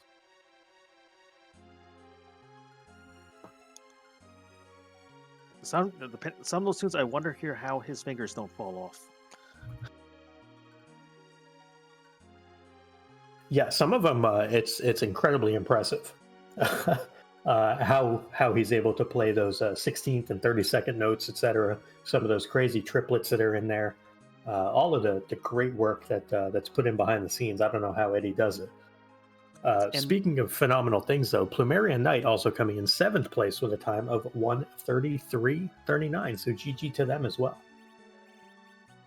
And to confirm on an earlier check here, Aegis did take a peek at the lunar shop.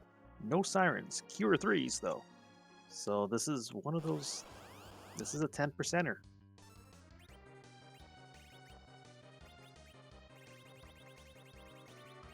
Yeah, so that's one where you either need to know your alternate grinds, where your good random locations are, or how to do some sort of 1200 or Eddy strat.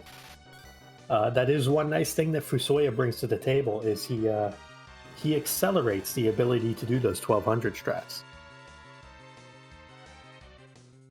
Yep, definitely makes getting here that that the extra damage in here just by bouncing spells off is instead of relying on Zeromus here to cast the nukes.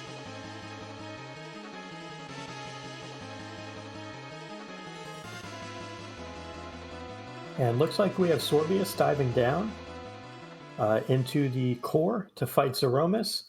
Looks like Aegis is making their way to the moon, and we're about to get music, so I'm gonna shut my mouth.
That was awfully nice of the alt caller to give us the extended mix of the of no, some music from River City Ransom.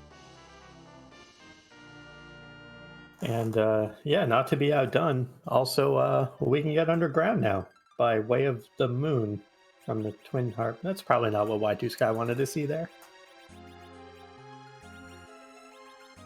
Well, we love to hear it. He didn't. Maybe he didn't probably didn't care to see it. Yeah, I love to hear all of it. That's a great tune on the harp. That's one where Eddie's just shredding on that thing. So that's a really well done one from River City Ransom. Sorbius is in the midst of their Z fights, going smoothly here. Got a full set of 3 Zerkers, and is this one is going through far more smoothly than the first attempt. I'm a little worried he's about to nuke. Nope. Okay, he had the Cure 4 up. Okay, I was concerned that there was a nuke queued up there, not a Cure 4. I wasn't paying close enough attention. I was like, please don't nuke your Cecil. So glad to see this is just pure Zerk strats and going to town on Tubsimus here.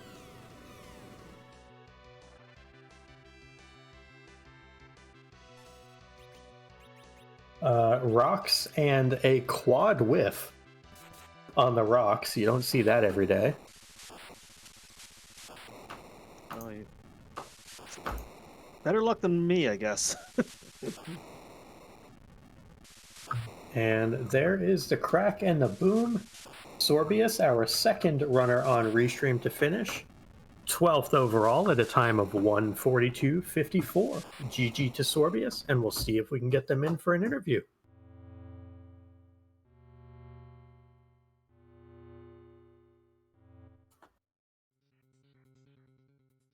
And meanwhile, it looks like we have Y2 Sky entering their Zeromus fight, and we have Aegis taking on Lunar Bosses as well, getting XP for their Zeromus fight.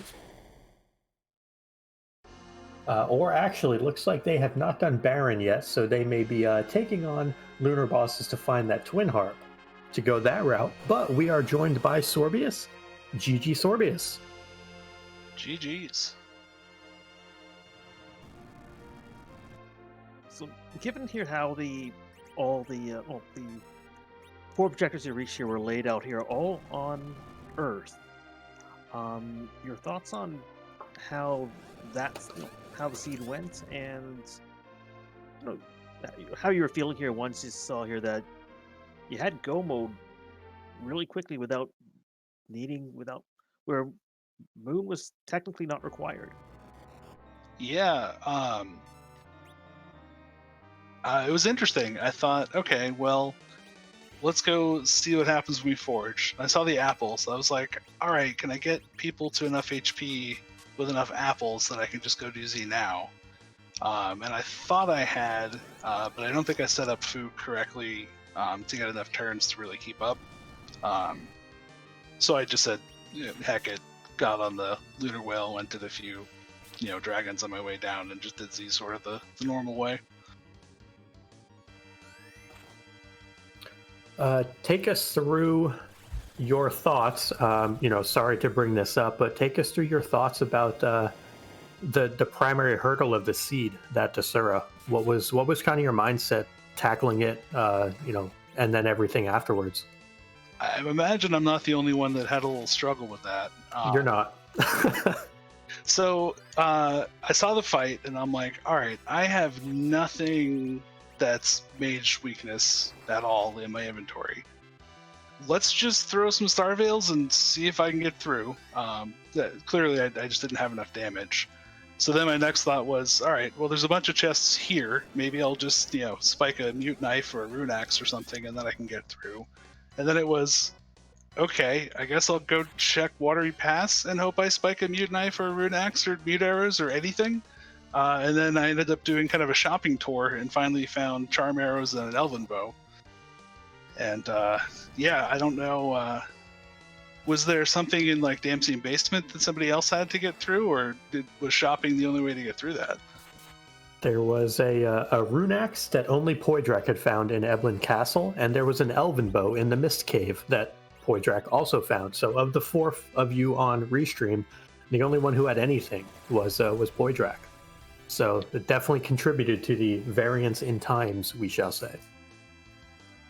Yeah, I mean, to kind of summarize, step one was I guess I'll loot. Step two was I guess I'll shop, and was very happy when I saw that elven bow. Mm-hmm. What did you think of the seed overall? Has this been kind of your common experience with these flags, or have you experienced, different results or different types of layouts from what you've been running so far? So timing-wise, it's about my normal finish, somewhere between an hour and 25 and an hour and 50.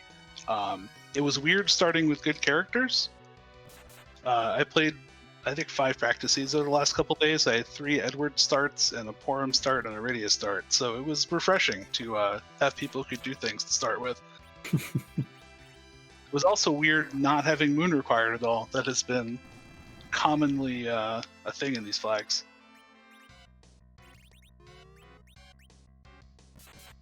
Yeah. Oh, go ahead, Haram. Sorry, go ahead. I was going to say Twin Harp was actually on the moon, so had you gone and done lunar things, possibly Fated Baron Castle or something like that, there was a partially required moon if that was your path to Zeromus. So it wasn't haunted. I was about to go up there, and then I think Dia finished, and I thought, all right, it can't just be some random moon spot. If someone's finished already, it's got to be either Baron Inn or Baron Castle, rather, or the Baron Basement. But I was about to go to the moon at that point instead of doing Baron. I'm glad I didn't. Given here the seeds you've practiced on here, how comfortable or how confident are you here going into the LaliHo League? I honestly don't know how I feel about it. I'm confident I will pick up a game at some point. Not super confident about making it through into the bracket stage, but we'll see what happens.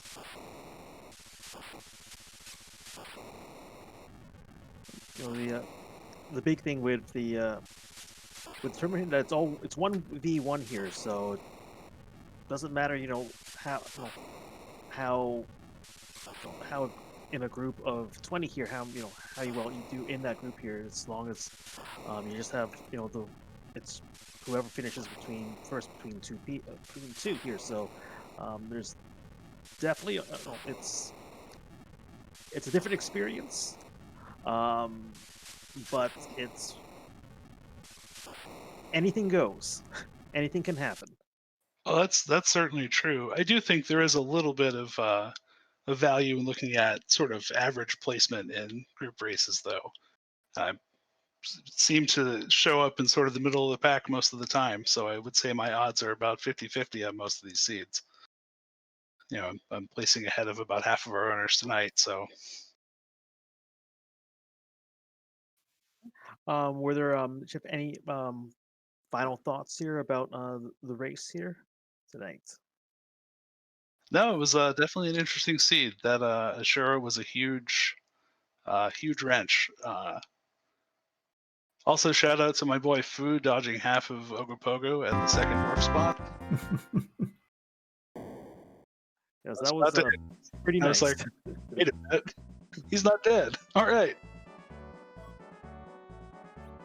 Yeah, we did. That was a point of discussion here on the seed here with because I was speculating that here, but the lower magic attack at that spot here meant that Fu was able to get out of the way.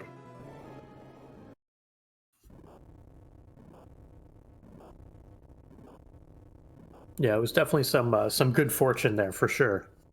But it was great to watch you race, Sorbius. Always a huge fan of seeing you do your thing. Any final thoughts before we let you go for the evening to get on to bigger and better things? No, great seed. It was a lot of fun. Thanks to all you guys for putting this on, and looking forward to the tournament. All right. Well, GG's again, Sorbius. Like we said, pleasure as always, and we will catch you in that tournament. Look forward to seeing you do well in the LaliHo League as well. Appreciate it. Have a good one.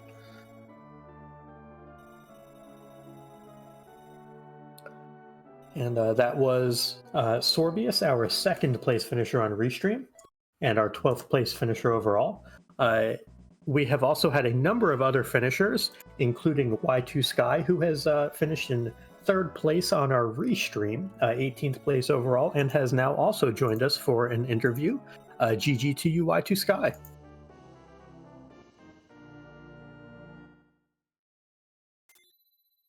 And if you are talking, we cannot hear you.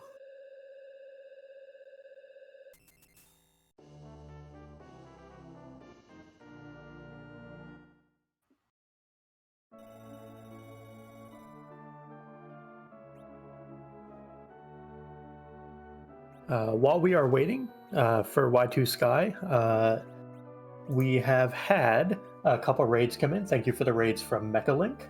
Thank you for the raid from Commander Leonhardt. GG's to both of y'all as well.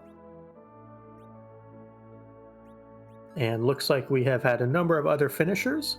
So GG's to, we have Plumeria Knight, Mechalink, Tybalt, Big Dunka, Jbrun TR, Cubs Rule 21, Aizen Tayama, Prof. Corey, Scythe Marshall, Commander Leonhardt, previously mentioned Y2 Sky, as well as Dathis. So GG to everyone who has finished so far. Also, thank you for the raid, Apex Corvid. Much appreciated. We are finishing up our restream of the weekly free enterprise race, the last community race before the LaliHo League. And it looks like we may be joined by, maybe joined by Y2 Sky now. Looks like, unfortunately, we still can't hear Y2 Sky, so Harumph, any thoughts on what we're going to see from Aegis here as they approach the end of their seat? I haven't got a good chance to look at the levels. Y2 Sky, is that you I hear? I heard something as well, but it doesn't look like I'm hearing anything else now. Apologies, chat and folks listening. We hope to get Y2 Sky in shortly.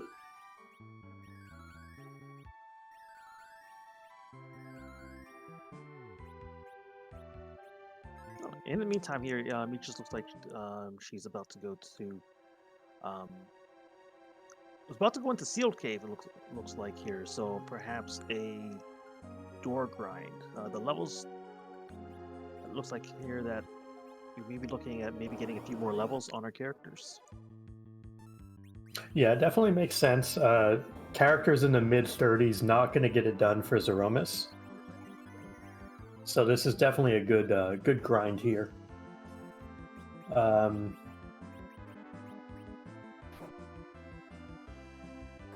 These doors will give, I want to say, 62,000 experience for each door that is successfully taken down.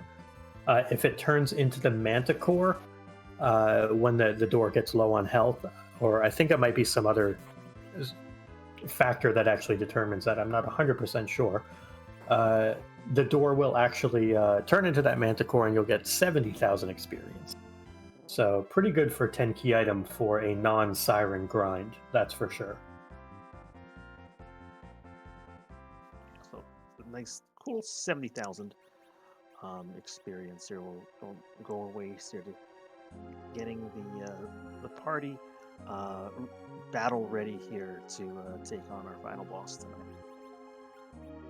Yeah, most certainly will. That's going to be a lot of doors still left to do this. One of the things that, a cool little, I guess, way to do the door grind is setting up for Relative Agility 1 going down to battle speed 3, having an attacker where Cecil is just holding A going into the battle, and then having your wall caster where Porum is, the attack from Cecil will actually buffer it in order to get that cast off, so that wall will reflect disrupt every time. But it looks like Aegis is able to get through this successfully regardless, because Cecil is just too strong.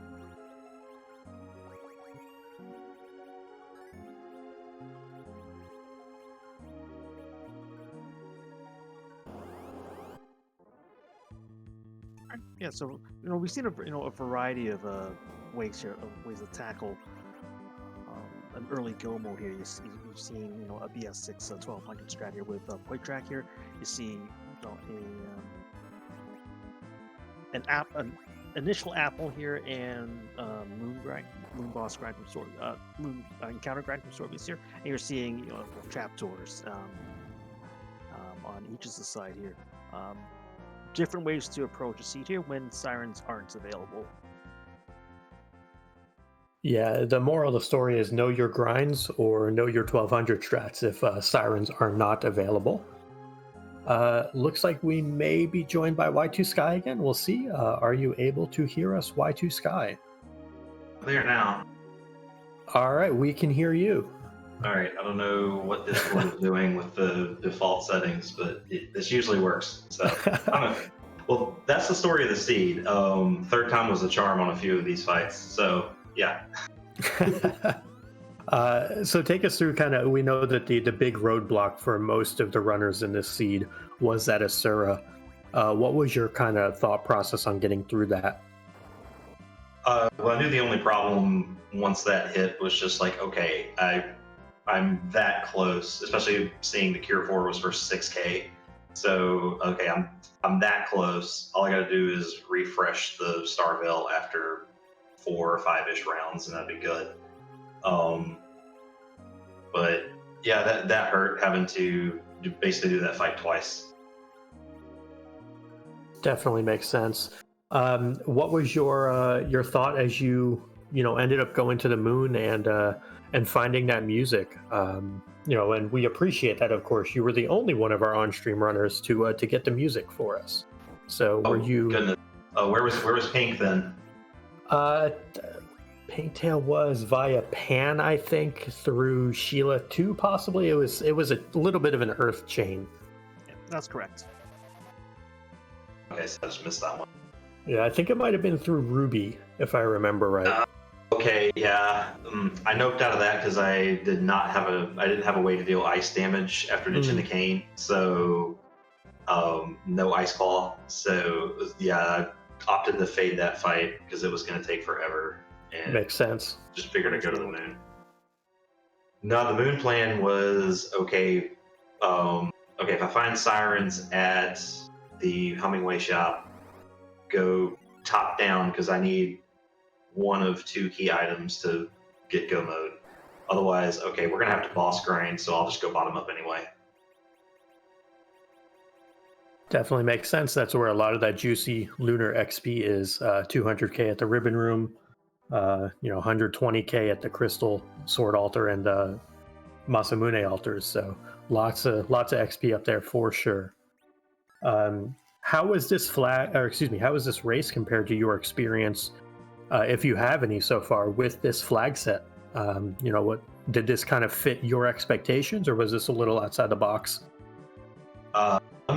Unfortunately for me, it's been on par with my experience in the asyncs, and I'm kind of behind as far as percentile with the rest of the field compared to ZZ3. ZZ3, I was right there on the table bubble, and here I'm kind of in the bottom third so far, especially in A6. So yeah, I've definitely got some film watching to do and figure out where I'm going wrong or where I'm just slowing things up. Mm-hmm. Especially seeing Dia come in first place like a half an hour. I'm like, okay, where's this half an hour coming from? Clearly, I've got some inefficiencies in my plans somewhere. So just got to nail it down. Absolutely. I would say, compare yourself to mortals before comparing yourself to folks like Dia. What she can do in this game is absolutely absurd. Um, so Terrifying, actually. Yeah. the efficiency at which she does things is utterly astounding. Um, but as far as your plans for the tournament, you kind of talked about where you find yourself right now. Um, do you find yourself to be to have enough time to get prepared for that? Do you think you're going to do well? What's kind of your thoughts going in?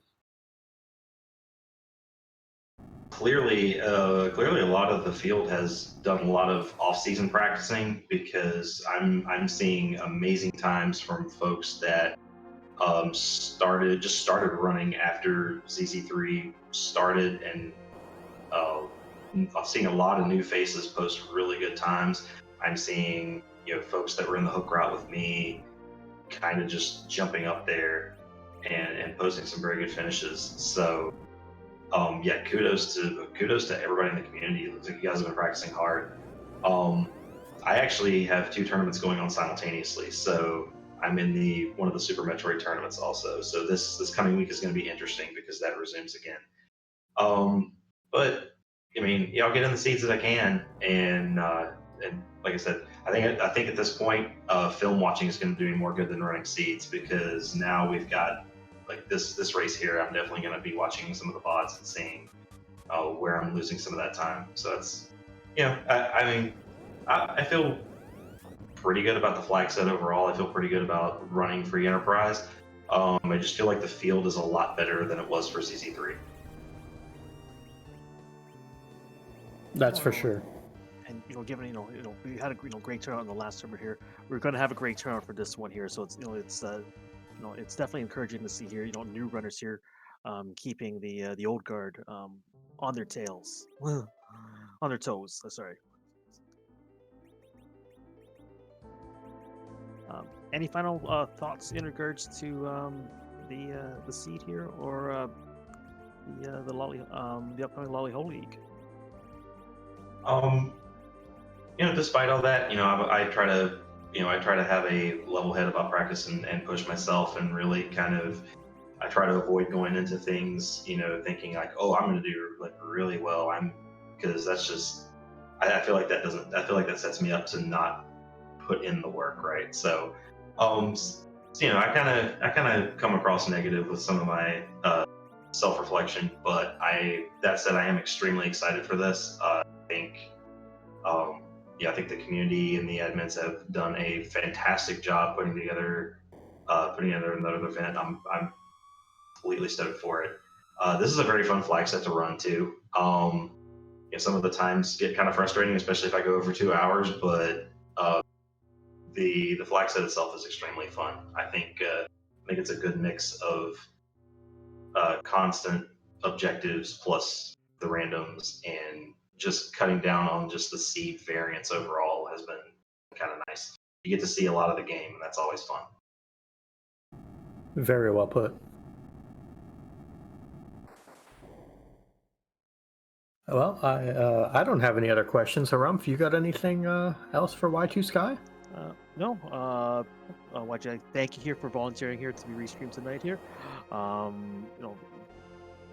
a lot of fun here calling your race here, and we look forward here to seeing you in the LaliHo League.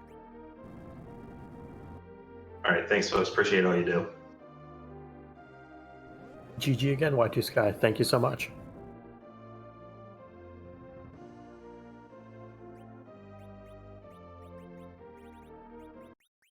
All right, Aegis is making another attempt at their Z fights. In the meantime, here we do have some additional finishers come in. So after Y2 Sky, so we have Rumblefish in 20th place at 2 hours and 33 seconds. Kappa just behind here at 2 hours and 39 seconds. And we have Lady 19 at 2 minutes 5 seconds and 2 hours 5 minutes and 4 seconds. GG's to them. I was going to say 2 minutes and 5 seconds. That would be a record for this flag set. That will probably not be broken.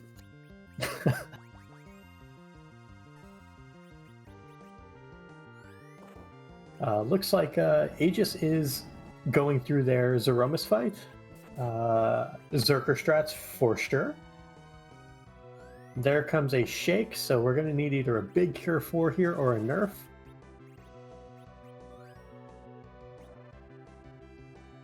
Or maybe some of both. It does look like they have a Crystal Sword. I missed that. Crystal Sword Cecil with the Avenger is going to go burr. Yeah, that is a do not stand directly in path of.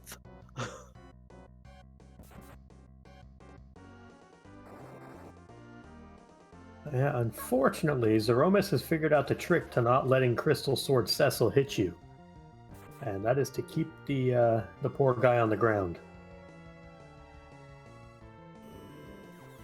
Yeah, like this is potential. This is pretty dicey now here because Fusoya's going to. Not sure if the turn order is going to get just in time with the Q4 here. So yeah, should be able to recover that point here. Kane and Yang here not putting as much damage here. Not putting out damage as efficiently as Cecil would here. So Fu's definitely is going to bring up the Cecil again here to get him back online.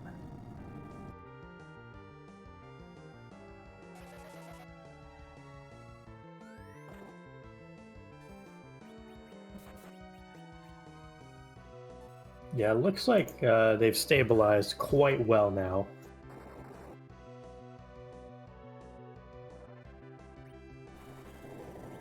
We might see another big bang because we did have a shake.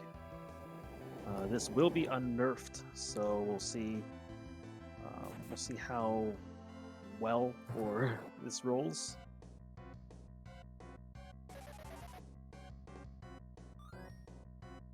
Kane taking the full force of that with over 2,500 on that hit. Yeah, that's a big one. But the real thing here is just keep Cecil alive. With all due respect to Kane and Yang, they kind of don't really matter here, damage-wise. Like Yang's doing decent work at 2,000 there, but that Cecil swinging for 4 to 5k. That's the big ticket right there.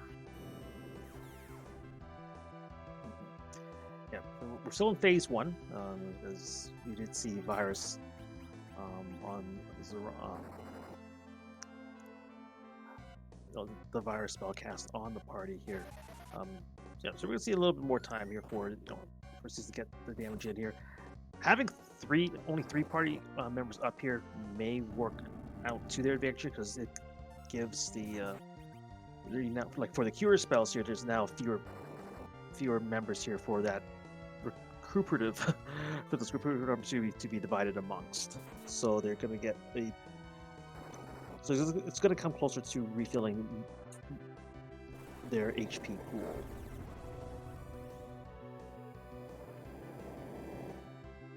Yeah, and a great use of the elixir on Fusoya there as well. Make sure that MP stays up as well as get the health refill. Good thing that 2200 roll was on Yang and not Fusoya, or that would have been not great.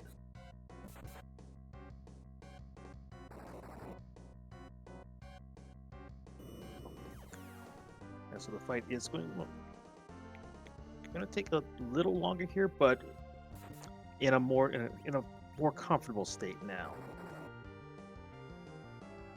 Yeah, I think again, as long as that Cecil can keep doing Cecil go burr things, this should be all right. That nuke, that's a huge roll on a nuke. That is not what you want to see. But thankfully, Yang has the health to spare to go ahead and get that elixir on.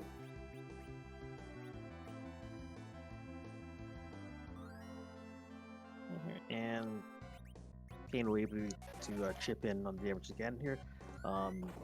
the nuke here does give time for Fu to bring Kane back up into the fold.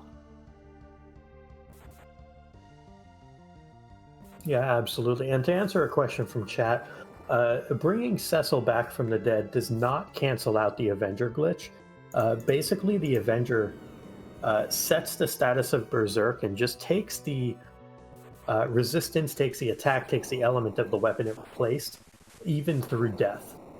So that's why you see Cecil come back up, get the finishing blow on Zeromus there, and there is the GG to Aegis. And they are done with their race, and GG to them.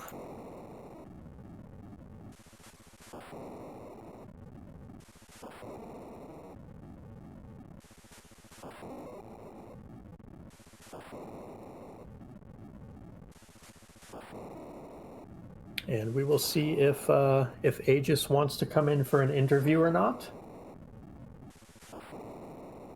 Looks like we will be joined by Aegis for that interview.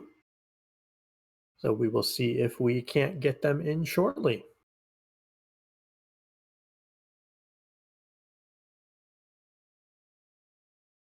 And I believe that sound means we are now joined by Aegis. GG.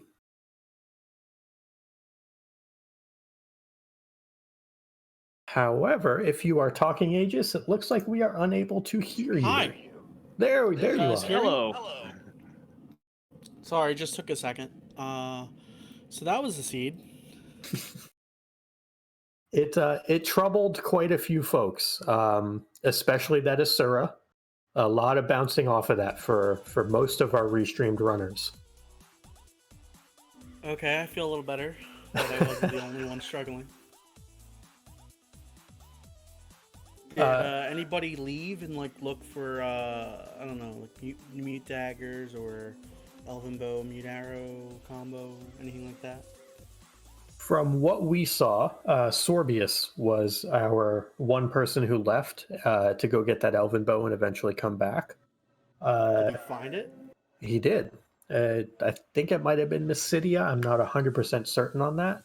Yes, Sorbius purchased their the Elven Road. I believe it was Mysidia. And Poydrak had a rune axe from Eblin Castle, and also had an elven bow from Mist Cave. So some out-of-the-way looting definitely paid off for Poydrak in particular of the four of y'all on Restream tonight. Yeah, so all the places that I guess more people are more likely to loot came up empty. I mean, some decent stuff, but as far as a decent weapon for Sid or for Kane, I found nothing. So I was trying to make the best of the dwarf axe the whole time, and I was like, oh man. So I just kept trying to do all kinds of different things to get more damage out, because I wasn't sitting through another fight of 8,000 plus damage only to be healed here 4. Yeah, it's definitely a rough feeling when that happens. Unfortunately, we've all been there with Asura. What was your thoughts though on the seed once it kind of opened up? Was there anything else that you were particularly proud of, or not? Very happy with Gundam pilot Spaz who rolled the seed, or anything you thought was just cool that you saw? Yeah. So a couple things. One, I know I'm using the tracker and everything now, but somehow in my head I got the Baron key and then totally forgot that I got the Baron key. I guess somewhere in the middle of me knocking heads against Ashura, that knowledge just fell out of my head. So I feel kind of bad seeing that one of the 2 progression for my 4th and final objective was at Baron, the Forgotten Castle. That felt bad. That said, I feel good about the last part of the seed where I was setting up. I needed a grind. I needed sirens maybe, or sirens and hourglasses even better. From the moon shop, plus maybe a nice moon character, maybe another Fu, I don't know. So I knew by then I had remembered the Baron key. So I was like, all right, well, I have all these things to check. Let me set up saves that I never remember to do. So I don't have to go up and down the moon like twice just to not find anything. I don't know if anybody noticed that.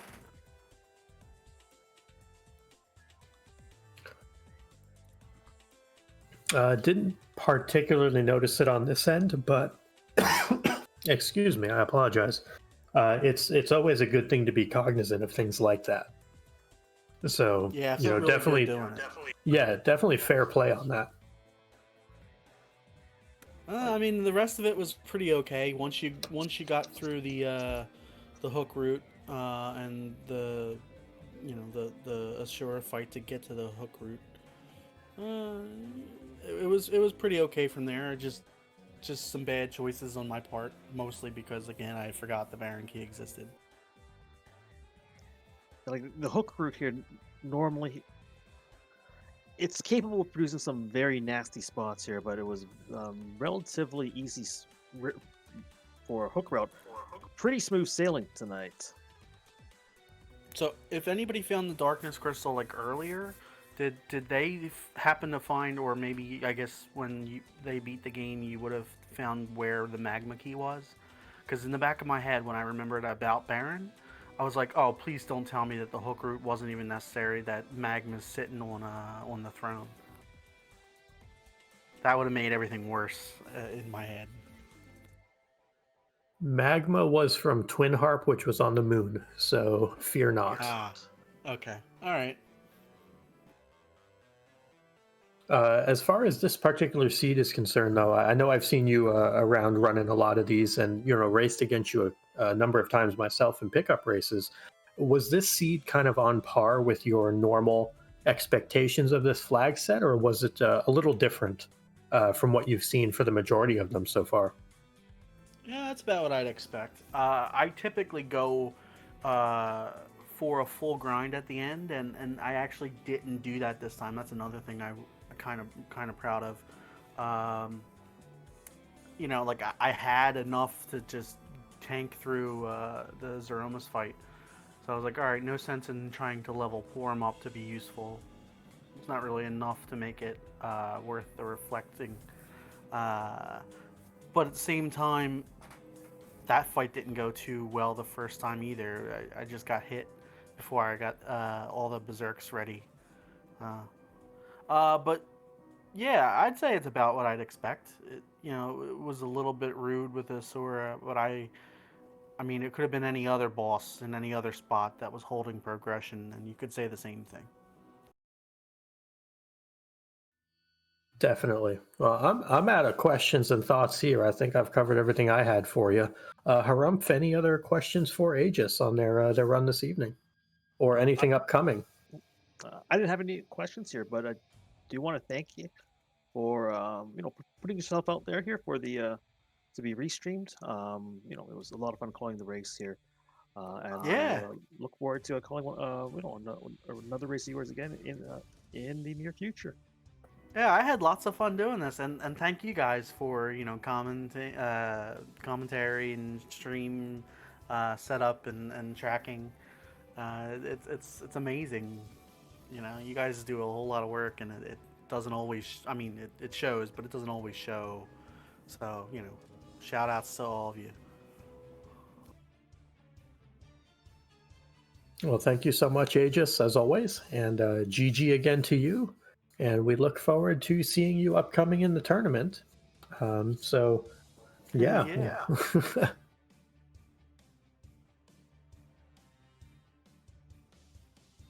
All right. Well, that concludes our on-screen portion of tonight's race. The last one before we get the LaliHo League underway. We're going to be rating Leggy Starscream. She's running a free. She's running running free enterprise on her own. So we're gonna go. Head over and cheer her on. Any final thoughts on our race tonight, Bossy? No, just want to thank you for being such a great co-commentator as always, Harumph. Always a pleasure to work with you in the booth. Want to make sure we thank all of our runners this evening. Give them a follow if you haven't already. make sure to also give a follow to Harumph, to Gundam Pilot Spaz, who did the restream, and Pancrez, who was pushing the buttons this evening and keeping me from eating them. So, yeah, thank you everyone behind the scenes, and thank you to the racers. It's been a blast. We're gonna head over now here. Right. We'll have a great rest of your nights, and we'll see you next week in the LaliHo League.